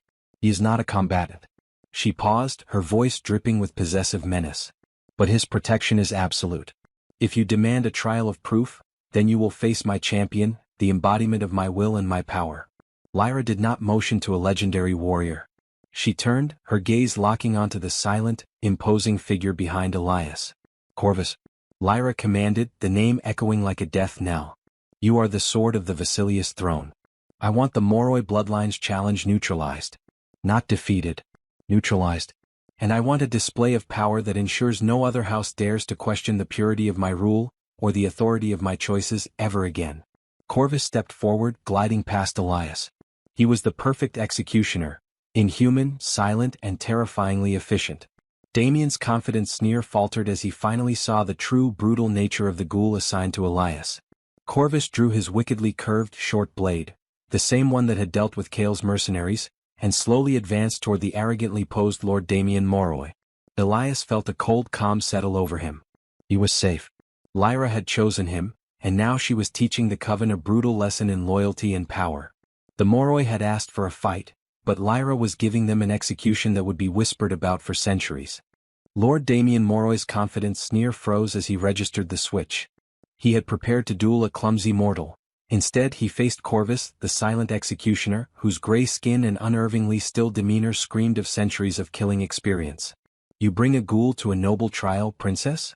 Damien spat, attempting to recover his bravado. This is an insult. This is my will, Elder Marius, Lyra corrected him, her voice lethal. And my will is absolute. You challenged my choice, you face my champion. The challenge stands. Fight. Corvus did not wait for a formal beginning. He moved with a speed that defied his massive frame, closing the distance between himself and Damien in a single blurring stride. Damien, an ancient and accomplished swordsman, reacted instantly, his silver rapier a flash of light aimed at Corvus's throat. The duel was less a fight and more a terrifying demonstration of mismatched power. Damien was graceful, utilizing the lightning speed and intricate footwork of his vampire lineage. He was fast, but Corvus was faster. The ghoul blocked the rapier not with his own blade, but with the heavily plated vambrace on his forearm. The silver steel clanged uselessly against the bone-like armor. Corvus fought without emotion, his curved blade a terrifying extension of Lyra's command. He didn't aim for the kill, he aimed for humiliation and complete neutralization as ordered. Damien danced back, his movements becoming increasingly desperate as he realized his speed was insufficient, and his blade, even silver, could barely scratch the ghoul's hide. You cannot win, ghoul. I am Moroi blood. Damien hissed, lunging forward with a flurry of strikes designed to find a chink in the ghoul's armor. Corvus merely caught Damien's sword arm with his free hand. The ghoul's grip was instant and absolute, a clamp of granite. Damien cried out, not in pain, but in horror as he felt the bones in his forearm grate against the ghoul's immense strength. Corvus effortlessly twisted the rapier from Damien's grasp and flung it clattering across the marble floor. Now unarmed and exposed, Damien reverted to his natural vampire strength, swinging a powerful blow aimed at Corvus's head. The ghoul didn't flinch. He used the opportunity not to dodge but to complete his objective. With a swift, surgical motion, Corvus used his curved blade not to pierce Damien's heart, but to sever the tendons in both of Damien's legs. The vampire's knees buckled instantly, and he collapsed onto the marble floor with a pathetic, gasping sound. He was alive but utterly immobilized and helpless. The grand hall was dead silent. The assembly of the supernatural elite stared at the paralyzed, defeated scion of the Moroi house. Lyra had asked for neutralization, and Corvus had delivered a brutal, visible statement. Defiance against the Vasilius throne results in total incapacitation. Corvus then performed the final, chilling act of the performance. He retrieved the silver rapier, knelt over the defeated Damien, and snapped the blade across his knee, tossing the useless pieces onto Damien's chest. He then returned to his post behind Elias Vane, his expression unchanging, as if he had merely moved a piece of furniture. Elder Marius, watching his heir completely destroyed and humiliated, was shaking with impotent rage and fear. Lyra rose from the throne, radiating the triumphant power of a true queen. She looked down at the disgraced father and son. Elder Marius, Lyra's voice was cold and clear, ringing through the hall. Your challenge has been met. Your champion is neutralized. Your attempt to disrupt this ascension has failed. This is the fate of all who question the strength of the Vasilius line or the authority of my choices. She looked pointedly at Elias. Elias Vane remains my consort in choice. His counsel will guide my reign. Any further challenge against him will be considered an act of war against the Vasilius throne itself. The swing elders Rorik and Veda quickly stepped forward, bowing low. We swear fealty to Princess Lyra Vasilius. Her rule is secure. The ascension is consecrated. With that, the Moroi opposition was politically dead. Their challenge had secured Lyra's position forever. They were a vivid, broken example of what happens to those who rely on outdated claims of blood purity. Lyra sat back on the throne, finally allowing a small, calculating smile of victory to grace her lips. She had destroyed her opponent without lifting a finger, using her human advisor as the trigger and her ghoul executioner as the final argument. Later that evening, after the last of the terrified guests had departed, Elias stood in Lyra's private quarters, the silence heavy but satisfying. That was brutal, Lyra, Elias said, leaning against the doorway. Damien is crippled. Marius is ruined. Brutality is clarity, Elias, Lyra replied, removing her heavy, ceremonial tiara. She looked exhausted but utterly victorious. They needed to see that the human was not my weakness but the trigger for my power. You're safe. The throne is secure. She walked over to him, placing her hands on his shoulders. You stood your ground, Vane. You did not flinch when Damien threatened your life, and you did not flinch when Corvus fought for it. You truly are the strongest mortal I have ever encountered. Lyra leaned in, her gaze intense. The political battle is won, but the true alliance is now cemented. You chose to stay. You faced death for me. What is your next move, Elias Vane? Now that you have everything you could possibly want, and your life is tied to mine by choice not by vow? Elias looked at the beautiful, dangerous queen before him. My next move, Lyra, is to help you build the empire this coven should have been all along. And perhaps, he whispered, a smile touching his lips, my next move is to find out what the most powerful vampire princess in the world does when the wars are finally over. Lyra smiled back, a genuine, possessive expression that sent a thrill down Elias's spine. That, Elias Vane, she murmured, pulling him closer, is a question I look forward to answering for an eternity. The weeks following the ascension were a period of deceptive peace. Lyra solidified her internal position, replacing Kale's and Marius's loyalists with her own carefully chosen vassals. The coven was unified, but the supernatural world outside the estate's magically shielded walls was taking notice. The ascension of a powerful, modern princess, one advised by a mortal, was viewed by many ancient houses as an opportunity to test the new leadership. The first challenge came, predictably, from the largest, most volatile neighboring territory, the Silverfang pack ruled by the Alpha Kirin Thorn, no relation to Silas Thorn. The werewolves, notoriously territorial and despising vampire-centralized authority, saw Lyra's restructuring as weakness. Elias was in Lyra's private office, reviewing an intricate security matrix that mapped the coven's external defenses. He felt the shift in tension the moment Lyra entered the room. Her energy was coiled, predatory, and focused entirely on the conflict. The werewolves have begun incursions, Lyra stated, dropping a scroll of ancient, blood-stained parchment onto the desk. Minor skirmishes at the northern border, targeting our human assets and trade routes. They are testing our resolve, Elias. Kirin Thorn is known for his aggression, Elias noted, tapping the map. He believes strength is measured by raw power. Your quick, decisive handling of Kale and Marius didn't impress him. It merely confirmed you prioritize political games over physical dominance. He wants a spectacle. And I refuse to waste Vasilius' blood on a barbaric spectacle, Lyra countered, her red eyes gleaming. I need a solution that is decisive, embarrassing to Thorne, and does not require a frontal assault. He wants to drag you into a territory war, forcing you to reveal your full military strength, which would weaken your internal control, Elias summarized. We need to hit him where his pride and organization are weakest. Elias picked up the scroll. What is this? A document from the First Treaty, Lyra explained. It details the ancient boundary laws. There is an annual summit, the Midnight Council, held by the neutral which covens to enforce those old laws. It's mandatory for all major powers. Thorne will be there. And he will be planning his next move. A neutral ground with observers, Elias mused. That's perfect. We can't beat him on raw strength, but we can outmaneuver him politically and strategically. We need a way to disrupt his entire command structure without firing a single shot. Lyra stepped closer, a hint of grudging admiration in her voice. And what does the human strategist propose as a non-lethal, politically devastating attack on the Silverfang Alpha? Information, Elias stated simply. Werewolf packs are based on absolute loyalty and a strict hierarchy. If we can prove that Thorne's own beta, Rylan, is undermining the Alpha's command, or even preparing to usurp him, the pack will tear itself apart internally. We don't fight the werewolves, we make them fight each other. Lyra considered this, a slow, predatory smile spreading across her face. A coup instigated by suggestion. Brilliant. But finding proof of Ryland's disloyalty in a secure pack compound is impossible, even for my spies. Not impossible, Elias corrected. Thorne's biggest flaw is his pride. He will bring his entire inner circle to the Midnight Council, including Ryland, to show his strength. He'll be focused on you. While he's preoccupied, Ryland will be exposed. Elias paused, looking directly at Lyra. But to pull this off, I need to be at that council. You need to be distracted, and I need access to their sensitive communications, which means I need to be close to Ryland during the council. I need to be your visible liability, distracting Thorne while I execute the actual strategy. Lyra's smile vanished, replaced by cold calculation. The Midnight Council is a hostile environment, Elias.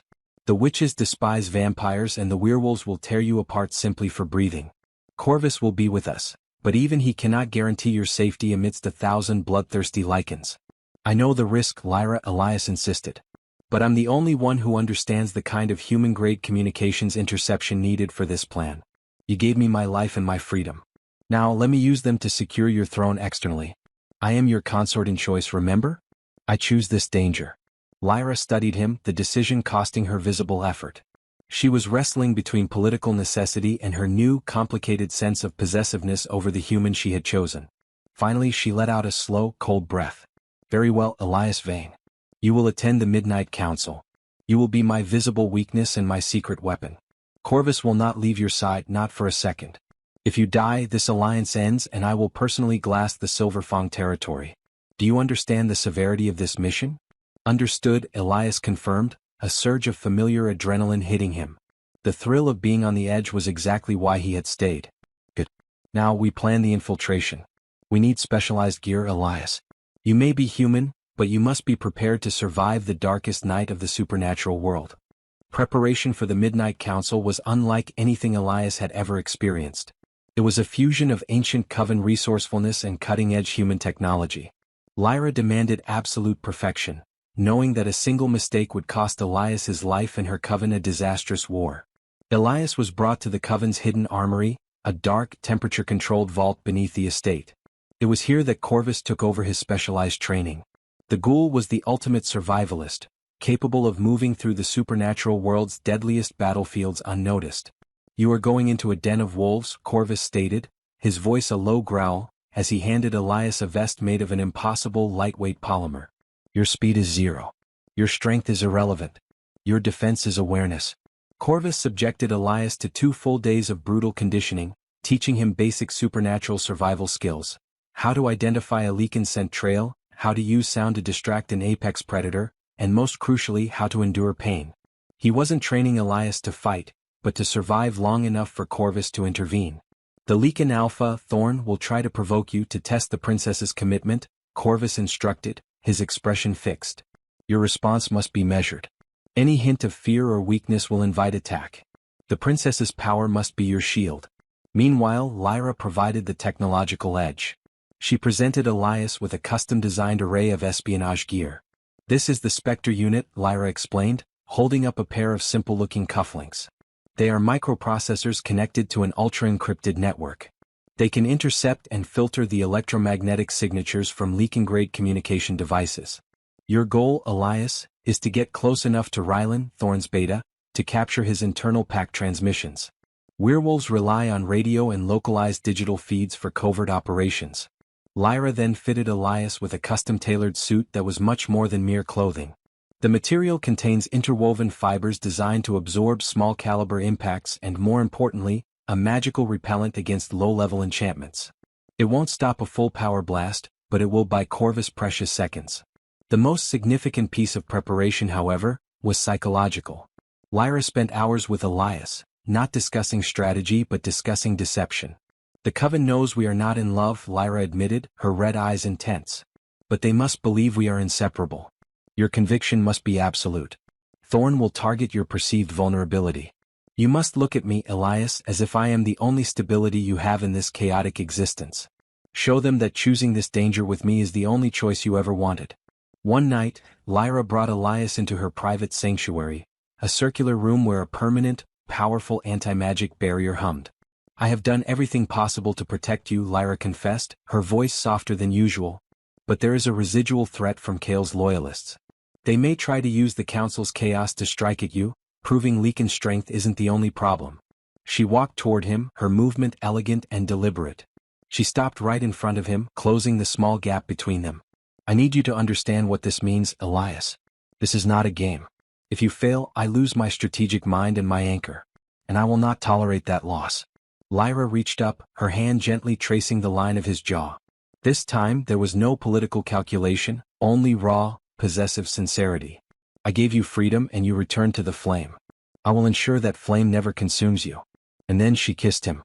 It was a cold kiss, lacking the warmth of a human embrace, but utterly consuming in its intensity, a kiss of power, loyalty, and a dangerous, desperate intimacy forged in shared secrets and constant peril. It was a vow made not under the blood moon, but under the shield of ancient, protective magic. Remember that, Elias, Lyra murmured, pulling back just enough for their eyes to meet. That is the price of your survival and the promise of my throne. Do not disappoint me. Elias, momentarily breathless, felt the weight of her promise. He wasn't just Lyra's advisor. He was her most prized, fragile possession, and her loyalty to him was now absolute. The Coven was about to learn that threatening the princess's choice was the quickest way to eternal damnation. The journey to the Midnight Council was undertaken in a specialized, armored coach designed to mimic an ordinary luxury vehicle, a necessary deception when traversing territories controlled by hostile supernatural factions. Lyra sat opposite Elias, her attire less ceremonial and more tactical, dark leather and reinforced silk accentuating her lethal grace. Corvus, his massive form perpetually still, occupied the jump seat, his presence a heavy, comforting shield. The atmosphere inside the coach was thick with the silent understanding of the stakes. The target location was a remote valley in the disputed borderlands, a neutral zone magically maintained by the ancient Mistsong Coven of Witches.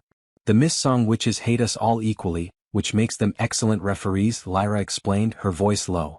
Their only law is balance. They will not allow open bloodshed, but they will allow, and even encourage, political duels and psychological warfare. Elias adjusted the hidden Spectre unit cufflinks, checking the encryption. My primary target is Ryland's communication frequency. I need to isolate the channel he uses to talk to the Silverfang scouts.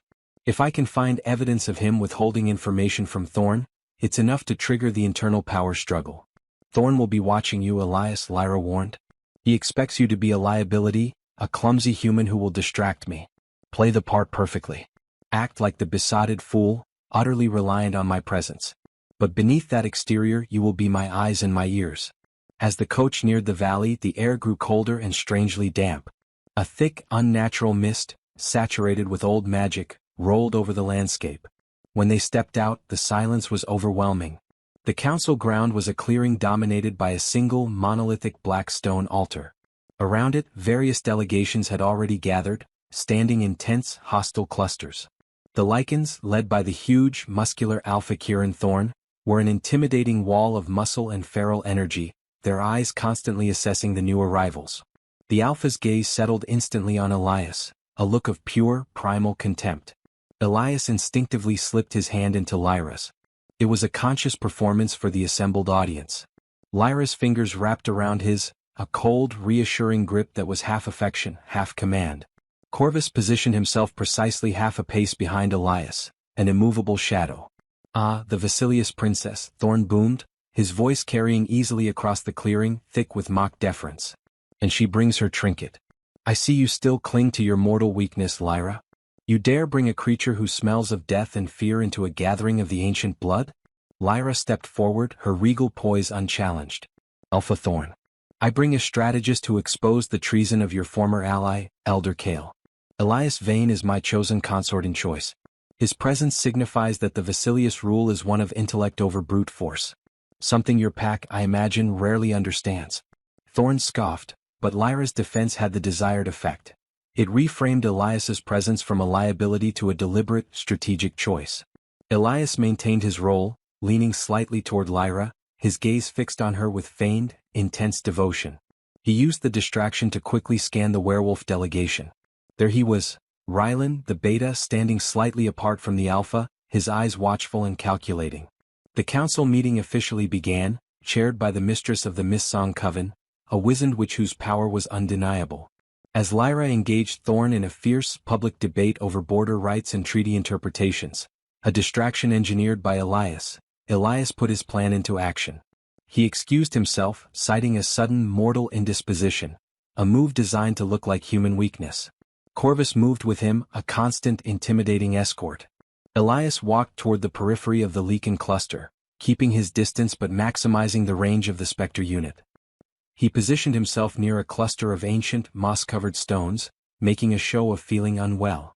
The Lycans ignored him, dismissing him as weak, which was exactly the reaction Elias needed. He activated the cufflinks. The tiny processors began sweeping the area, filtering out the constant magical interference and Leakin pack chatter, focusing on the localized, digital channels the werewolves used for coordinated movements. He saw Rylan move away from Thorn to issue a quiet, coded command on a handheld device. A routine communication with a patrol unit. The Spectre unit flashed a notification. Channel acquired. Elias began downloading the last 24 hours of Rylan's secure transmissions. The data streamed across the microscopic screen embedded in his watch. He had the opportunity, now he just needed the proof. Suddenly, a massive black-furred Leakin, one of Thorn's most trusted guards, detached from the group and slowly advanced on Elias. The guard didn't transform, but his eyes glowed gold with predatory intent. "The Alpha says the air is polluted, human," the Leakin growled, his voice a deep rumble. "Perhaps you should leave the sacred ground." Corvus stepped directly in front of Elias, his body a silent, granite wall. "The consort in choice is under the protection of the Vasilius throne. You will stand down." The tension was immediate. The Leakin was ready to fight, but facing Corvus, a Coven executioner known to regenerate from catastrophic damage, was suicide. The Leakin spat on the ground near Elias's feet, a clear gesture of disrespect, but backed off. Elias, despite the cold sweat on his back, maintained his pose of passive exhaustion. The download bar on his watch crept to 98%. He felt Lyra's gaze on him from the distance, a searing mixture of political anxiety and personal concern. 100% complete. Elias had the data. The proof of Rylan's treachery hidden within his logistical reports was now secure. He subtly deactivated the Spectre unit. He had survived the Leakin's aggression, gained the intelligence and maintained the deception. He turned to Corvus, a spark of exhilaration in his eyes. "We have what we came for. Now let's go give the princess the weapon she needs to end this war." Elias, flanked by Corvus, moved quickly through the hostile environment of the council clearing, returning to Lyra's side. He didn't speak, he simply slid the encrypted watch to Lyra, his eyes conveying the urgency of the acquired data. Lyra's public debate with Alpha Kieran Thorn continued, but as she subtly glanced at the microscopic screen, the transformation was instantaneous. Her initial political annoyance hardened into glacial, lethal focus. Elias had delivered the weapon, now she would fire it. "Alpha Thorn," Lyra declared, her voice suddenly cutting through the diplomatic chatter. "We have wasted enough time discussing the semantics of ancient borders. I propose we address the real threat to stability, treachery within your own command structure. Thorn, large and arrogant, laughed dismissively. Treachery? The Vasilius Coven breeds rats and spies, princess, not the Silverfang pack. Our loyalty is absolute. Is it Alpha? Lyra challenged, her red eyes locking onto his. My consort in choice, Elias Vane, uncovered the rot during his brief observation of your camp. He, the mortal whom you constantly underestimate, found the proof that your very authority is being undermined by a power-hungry subordinate. She activated the Spectre unit's projection feature. The small watch, linked to a subtle magical artifact in her gown, projected the intercepted communications onto the ancient, black altar in the center of the clearing. The image was simple but devastating, a coded digital feed displaying Ryland's internal messages to various high-ranking pack scouts. This is the communication log from your beta, Ryland, over the last 48 hours, Lyra announced, addressing the entire council, the Mist-Song Witches, the Lycans, and the other observing factions. It shows Ryland deliberately diverting Silverfang border patrols away from the Vasilius-controlled trade routes, not to attack us, but to protect his personal, undeclared smuggling operations that use those very routes.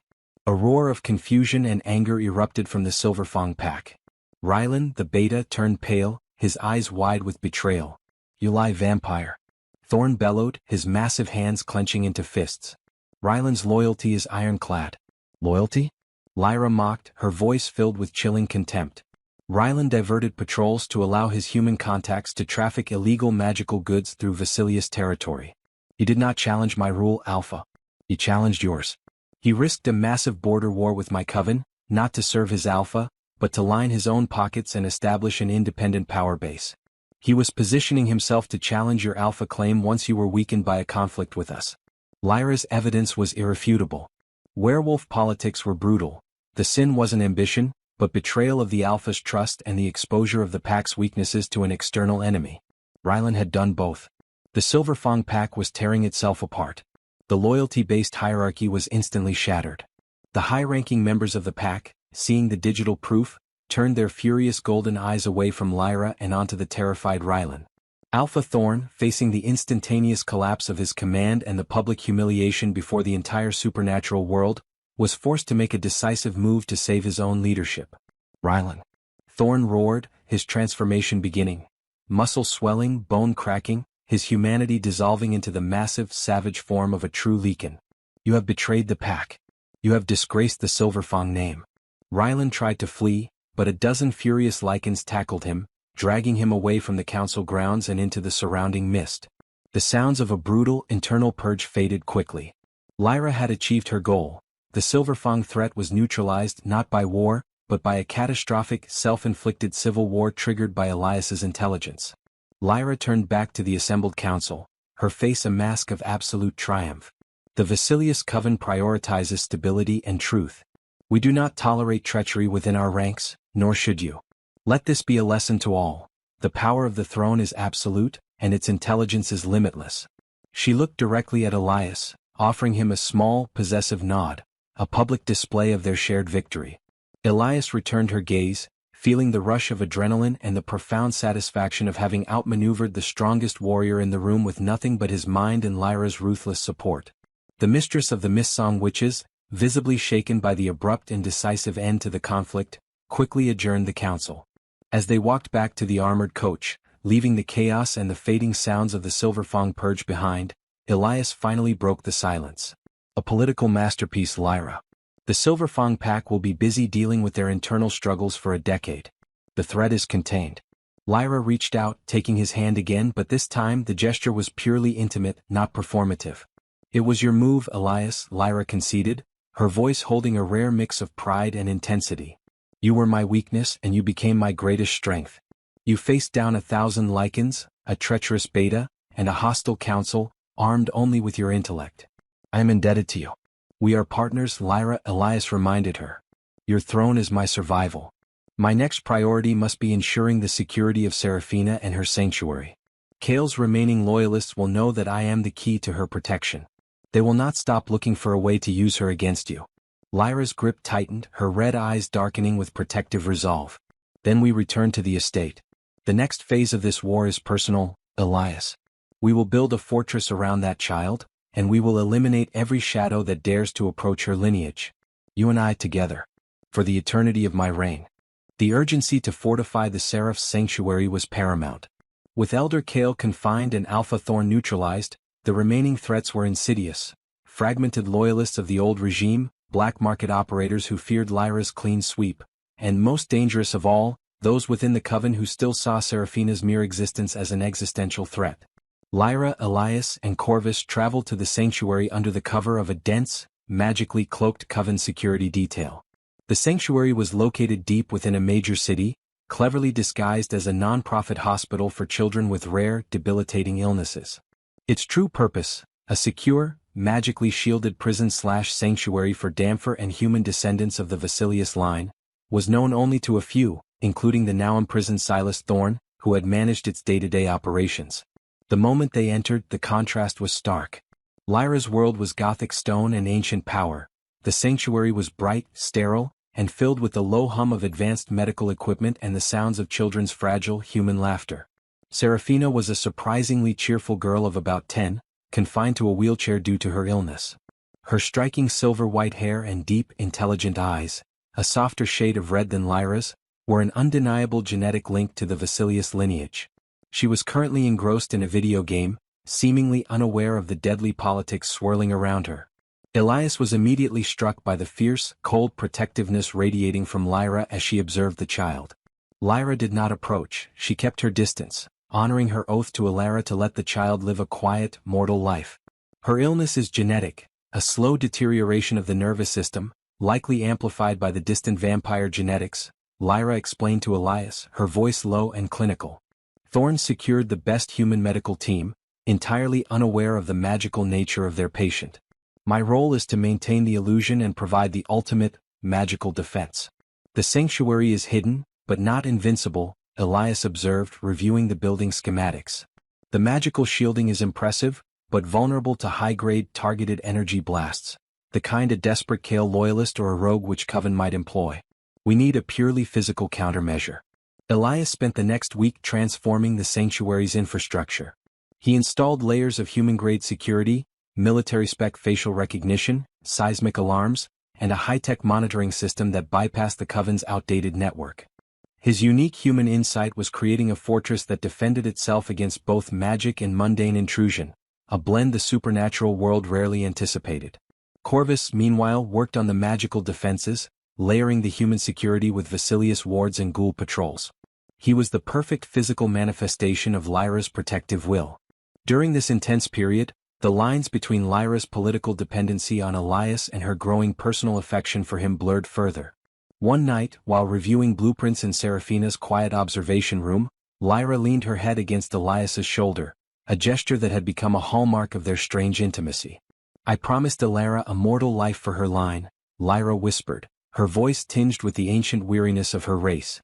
"But I realize now, the safest life for any Vasilius is one defined by absolute power and unwavering defense. Your humanity is flawed, Elias, fragile.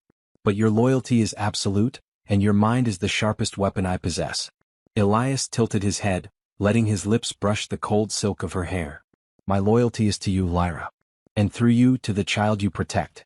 My life is on the line because I want this world to be stable, for you to be stable. We are tied together by choice and by Seraphina's existence." Lyra turned, her eyes reflecting the complex feelings she rarely allowed herself to show. She was a creature of ancient command, yet she sought emotional grounding from the very thing she was supposed to dominate. "Then tell me, consort in choice," Lyra murmured, the title now sounding less political and more intimately possessive. "If the choice is always danger, where is the reward?" Elias smiled, a calm, genuine expression that contrasted sharply with her intense vampiric gaze. "The reward, Lyra, is waking up next to the most powerful creature in the world, knowing I'm the only one who truly understands the weight of your crown. And knowing that, for the first time in centuries, you trust someone not because they're immortal but because they're human." Lyra's breath caught, a rare human reaction.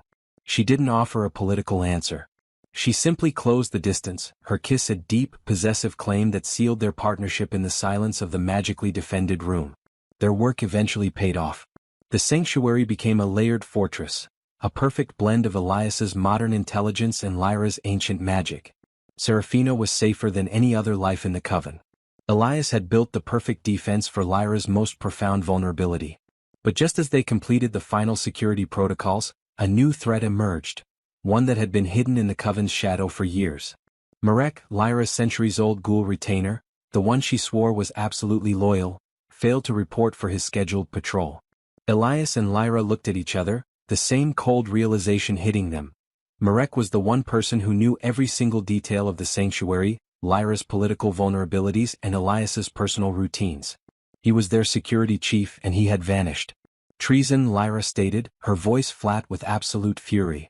He knew Kale's every move and he helped me defeat him. But Marek served power, not me. Kale's remaining loyalists must have turned him, or offered him a power base I refused. He knows Serafina's location. Elias realized the gravity of the situation crashing down on him. And he knows all the Coven's weaknesses.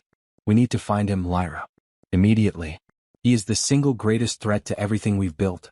The disappearance of Marek sent an icy chill through the Vasilius estate, a fear more profound than the downfall of Kale or the challenge of Thorn.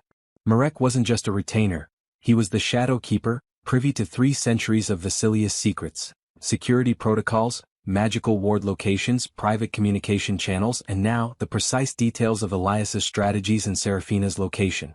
Lyra's initial fury was cold and absolute, the silent kind of rage that precedes total destruction. She immediately convened a crisis meeting with Elias and Corvus in her war room. Marek did not act alone, Lyra stated, her voice dangerously level as she paced before the massive holographic map. He is driven by power, but he lacks the ambition to lead. He was bought.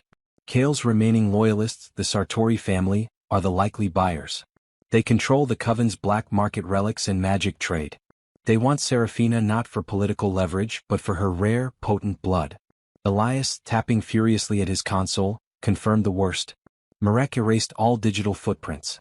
But he had one non-negotiable routine, a specific, secure communications channel he used daily to talk to his ghoul network. He only spoke about mundane security details, but I found an anomaly, a single, coded transfer of coordinates 24 hours ago to an external, untraceable address. Where does it lead? Lyra demanded. It leads to a decommissioned textile factory in the heart of the city's industrial complex.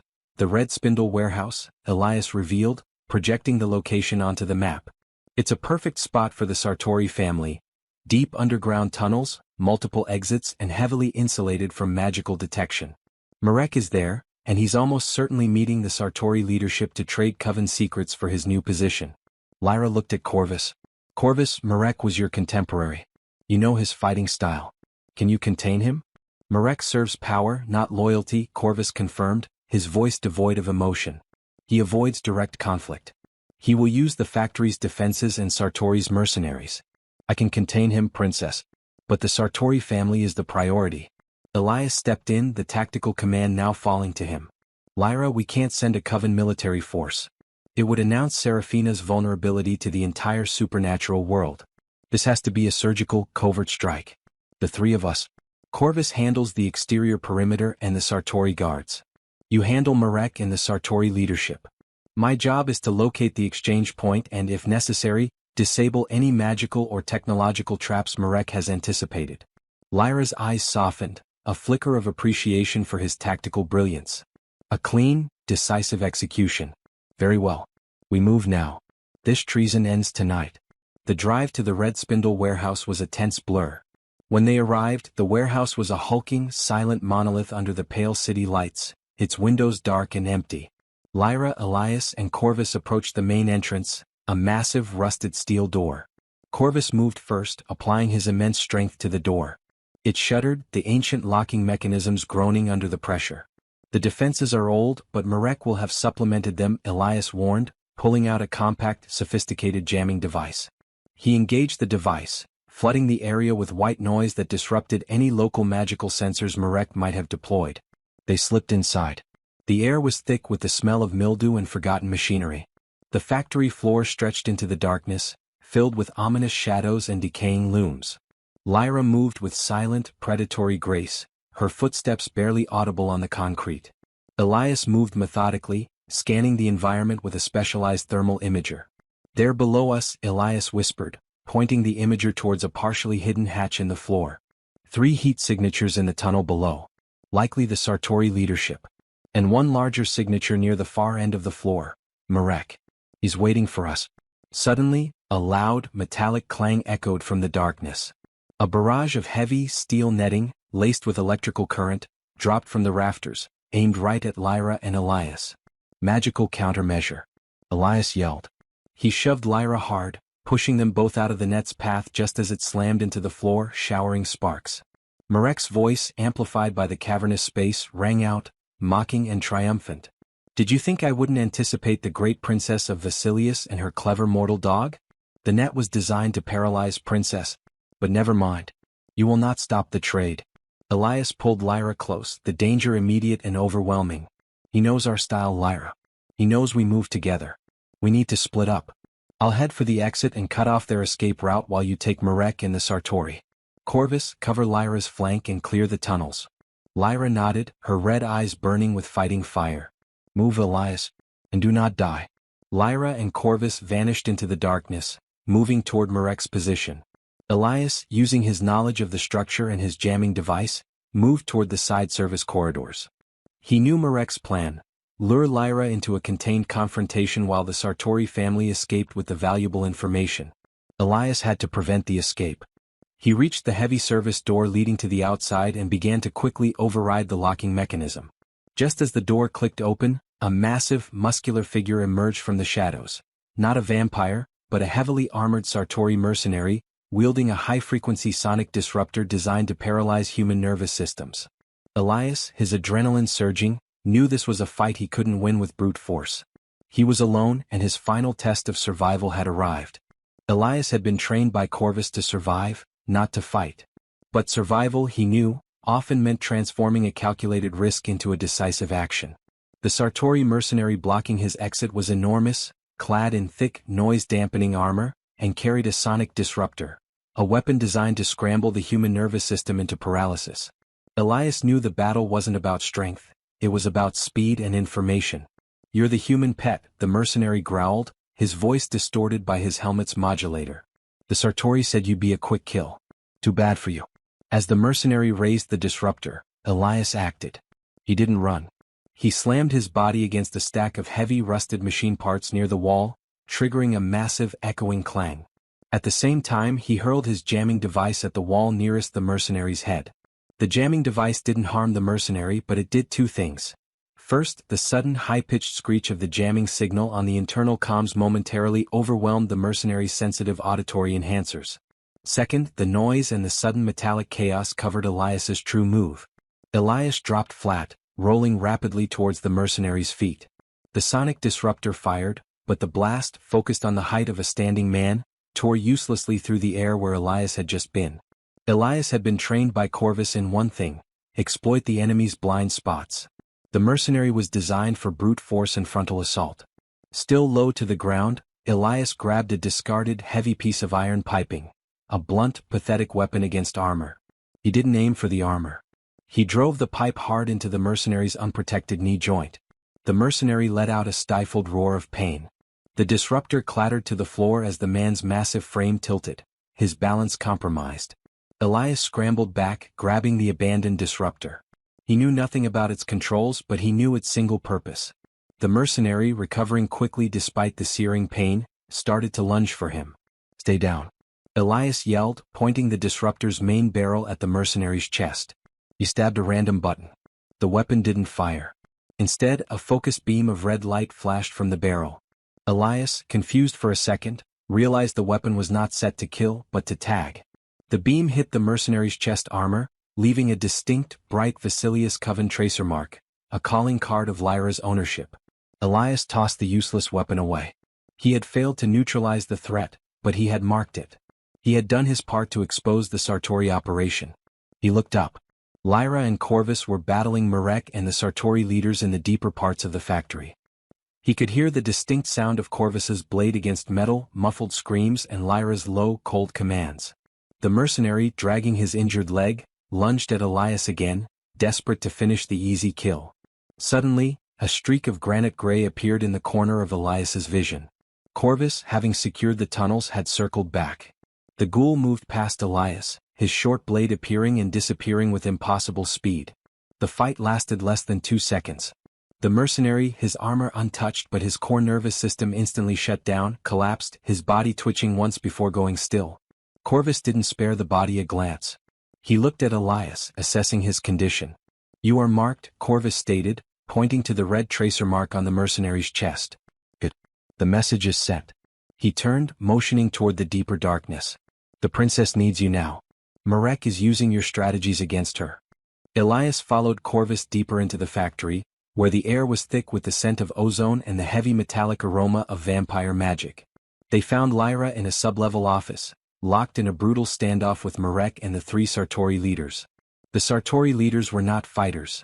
They were magically powerful, controlling a vast network of black market relics.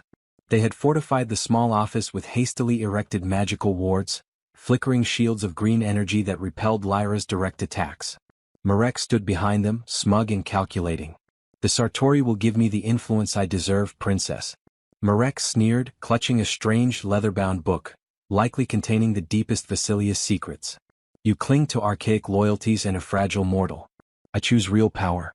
"You choose oblivion, Marek," Lyra hissed, her voice laced with venom. Her red eyes scanned the room, looking for a weakness in the wards. "You know my strength. You cannot hold me here." "I know your style, princess," Marek countered triumphantly. "You rely on brute force. But the wards are set to disrupt vampire energy. Your strength will only fuel them." This was Marek's genius, using Elias's insight to predict Lyra's weakness, her overwhelming power. Elias realized the immediate threat. Marek hadn't built a magical defense. He had built a magical trap designed to nullify Lyra's primary advantage. He quickly scanned the small office space. The wards pulsed with Lyra's energy, but they were being powered by a single visible source. An old textile capacitor bank repurposed by the Sartori family into a powerful, temporary magical battery. "Lyra, the wards are not blocking you, they are consuming your energy. They are powered by the capacitor bank behind Marek." Elias yelled, pointing to the massive humming metal box. "Don't fight the magic. Destroy the power source." Lyra needed no second command. She understood the tactical shift instantly. She stopped her magical assault.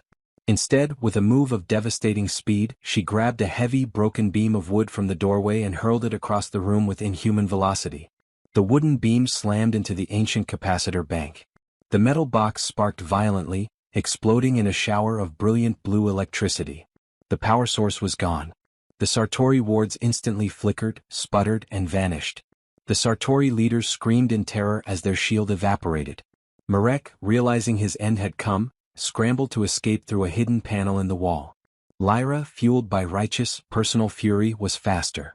She intercepted the ghoul, seizing Marek by the throat with a grip of steel. "Treason against the Vasilius line is unforgivable, Marek," Lyra whispered, her voice colder than the grave. "But treason against my choice is a personal affront." With a final, sickening crunch, Lyra ended Marek's centuries-long life. The Sartori leaders, now completely defenseless, fell quickly to Corvus's silent efficiency. The threat was neutralized. The coven was safe. Elias walked over to Lyra, who stood over the dead ghoul, her eyes still burning with the residual energy of the fight. "It's over, Lyra," Elias said softly, placing his hand on her bloodied shoulder. Lyra turned, grabbing his hand tightly. "It is over, Elias. You saved my life, my secrets, and my throne. Not with magic, but with the brilliance of your mortal mind. You are indispensable." Back at the Vasilius estate, the triumph was quiet but absolute. The Sartori family was dismantled, their assets seized, and their influence eradicated. Lyra's throne was now truly secure, domestically and externally. Elias, exhausted but satisfied, found Lyra waiting for him in their shared quarters. "The coven is safe," Lyra confirmed, leaning against him, her head resting on his chest. "But you were almost killed by a stray mercenary, Elias. A simple human error in strategy." "I learned how to mark my target," Elias countered, smiling wryly. "And I learned that you rely on my insight more than your power. That's a powerful lesson for both of us." Lyra looked up at him, her eyes intense. "I have secured my realm and I have honored my promises. The coven recognizes your worth. There are no political threats left. Your conditional freedom is now absolute. You can leave, Elias. You have earned a life far away from the blood and the darkness." Elias Vane, the human researcher who had been forcibly betrothed and then willingly chose the danger, smiled at the vampire queen. "And you, Lyra? Now that the wars are over and you are truly queen, what do you do with the endless solitude?" Lyra's smile was the most vulnerable expression she had ever shown. I have discovered, Elias Vane, that I no longer desire solitude. I desire coexistence. My reign may be eternal, but I choose to spend every precious, fragile second of your human life with you.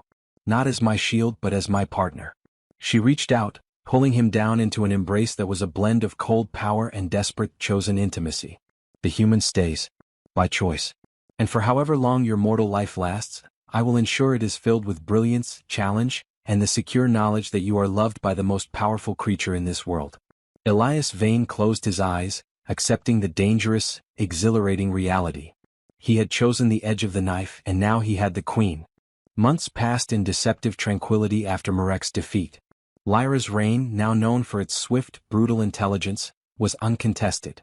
The coven thrived under the combined strategy of the immortal queen and her brilliant human consort in choice. Elias Vane was no longer a curiosity, he was a political force, the living proof that Lyra's reign was unbreakable. However, one threat remained, silent and deepening: Seraphina's health. Her rare genetic illness, amplified by the dormant Vasilius blood, was accelerating. The sanctuary's human doctors were helpless. The illness was now reacting to the very magical wards designed to protect her. Lyra and Elias stood by Seraphina's bedside in the sanctuary, the flickering light reflecting the fear in Lyra's red eyes, a vulnerability she showed only to Elias. The magic that shields her is consuming her, Lyra whispered, her voice rough with desperation. I cannot lower the shields or Kale's old enemies will strike. I promised Lyra a mortal life, but if I do nothing she will die. Elias took Lyra's cold hand. There must be a solution, Lyra. Something in the ancient Vasilius archives that deals with this blood contamination. There is, Lyra admitted, looking out the window at the setting sun. The Ethel vow, a ritual of absolute transference. It requires a massive influx of pure magical energy to purge the toxic ancestral weakness from the descendants' blood and stabilize them. It would not turn Seraphina into a full vampire, but it would grant her immunity and long-term stability. But the power required is almost impossible to generate. Just then the estate's main magical barrier shuddered violently, a focused, powerful assault from an external, non-Leaken force. Lyra's private communicator flashed red. Corvus's gravelly voice cut through. Princess. The High Fae envoy has breached the external gates. They demand immediate audience. They reject the validity of your human consort in choice and demand coven restructuring. The High Fae, the oldest and most magically powerful race, had finally made their move. They saw Lyra's unconventional rule as a gateway to seize influence. Lyra's mask of the queen snapped back into place. They timed their arrogance perfectly. They expect me to be weakened by the internal struggle. Elias, we must face them. But without the Ethel vow, Seraphina is doomed. Elias looked from the pale, sleeping child to the queen, recognizing the final, absolute choice. He knew his true purpose wasn't just to advise, but to be the source of absolute power when Lyra needed it most. I have the answer for the Ethel vow, Lyra, Elias stated, his voice calm and firm. We don't need to generate the power. We need to use the vow to transfer power. What are you suggesting? Lyra demanded, her eyes wide with sudden comprehension. The vow requires the complete, willing transfer of energy from a source tied to the Vasilius bloodline. I am your consort in choice, Lyra. My life is chosen to be intrinsically linked to your throne, the source of Vasilius power. I am the necessary conduit. Elias stepped closer, reaching out to gently touch the silver hair on Lyra's head. You need a power source that cannot be depleted. My mortal life is finite, but my loyalty is absolute and pure. Use the Ethel vow, Lyra. Use me as the focus to channel your own vast Vasilius energy into Seraphina. You give her stability, and in doing so, you bind me to you in a way that transcends the mortal contract. He wasn't asking for immortality, he was asking for protection, a magical safeguard built into his very existence by the queen herself. Lyra looked at him, her face a storm of fear, love, and immense power. This is dangerous, Elias. If the transfer fails, you will be destroyed. I will not risk the end of my chosen anchor. You must, Elias insisted, meeting her gaze. The Fae are here. This is the only way to save Seraphina and prove your ultimate power to them. Let the queen decide the fate of her line. Lyra, with a heartbreaking expression of commitment, agreed. They performed the quick, intense Ethel vow ritual in the sanctuary's shielded medical bay. As Lyra channeled the vast, ancient energy of the Vasilius line through Elias, his mortal body shuddered, but he held fast, his focus entirely on the sleeping child. The power surged, purging the toxicity from Seraphina's blood, leaving her stable, healthy, and forever protected by the powerful magic of her queen. At the very end of the ritual, Lyra placed her hand over Elias's heart, a surge of protective magic sealing his own existence. He felt no change in his mortality, but he felt an intrinsic, magical warding, a powerful, permanent shield tied directly to Lyra's life force. He would remain human, but his chosen partner had ensured his safety was paramount. Lyra, exhausted but victorious, stood up and took Elias's hand. "It is done. Seraphina is safe. And you, my partner, are now magically bound to my protection forever." They walked out of the sanctuary and into the grand hall to face the high Fey envoy, who stood amidst his retinue, observing the coven with arrogant disdain. "Princess Vasilius," the Fey envoy sneered. "Your coven is tainted by mortals and your rule is a joke. We demand the child descendant as collateral, and the banishment of this human." Lyra stepped forward, radiating power unlike anything the coven had ever seen, the cold, absolute confidence of a queen who had just risked everything and won. "Your demands are void, envoy," Lyra declared, her voice ringing with finality. "My consort in choice, Elias Vane, is not a banishment. He is the key to my throne, and the source of the ultimate stability of my line. He just secured the safety of the Vasilius descendant against all internal threats, using the power I chose to grant him." Lyra looked at Elias, offering him a possessive, intimate smile, then turned back to the envoy. "The child is safe. My throne is secured by my choice, not your archaic rules. And as for my consort," Lyra finished, pulling Elias close, his continued human existence now a magical certainty. "He stays. Forever. You may take this message back to your queen. The Vasilius Empire is stronger than ever, and those who question my choice question my eternal reign. Now leave." The Fey envoy, recognizing the sheer, undeniable power and the successful defense of the line, bowed grudgingly and retreated. Lyra had won the last war. Lyra turned to Elias, the adrenaline fading, leaving behind deep, protective love. "The world is silent, Elias Vane. My throne is secure. You're safe. The wars are over." Elias smiled, looking at the queen who had gone from his captor to his life's partner. "The wars are never over, Lyra. But now we fight them together. For however long my life lasts." Lyra leaned in, her lips finding his in a cold, possessive kiss. A kiss that was a promise of loyalty, power, and a fiercely protected, chosen coexistence. He was still mortal, but he was hers, and his eternity was secured in her vigilant, powerful embrace.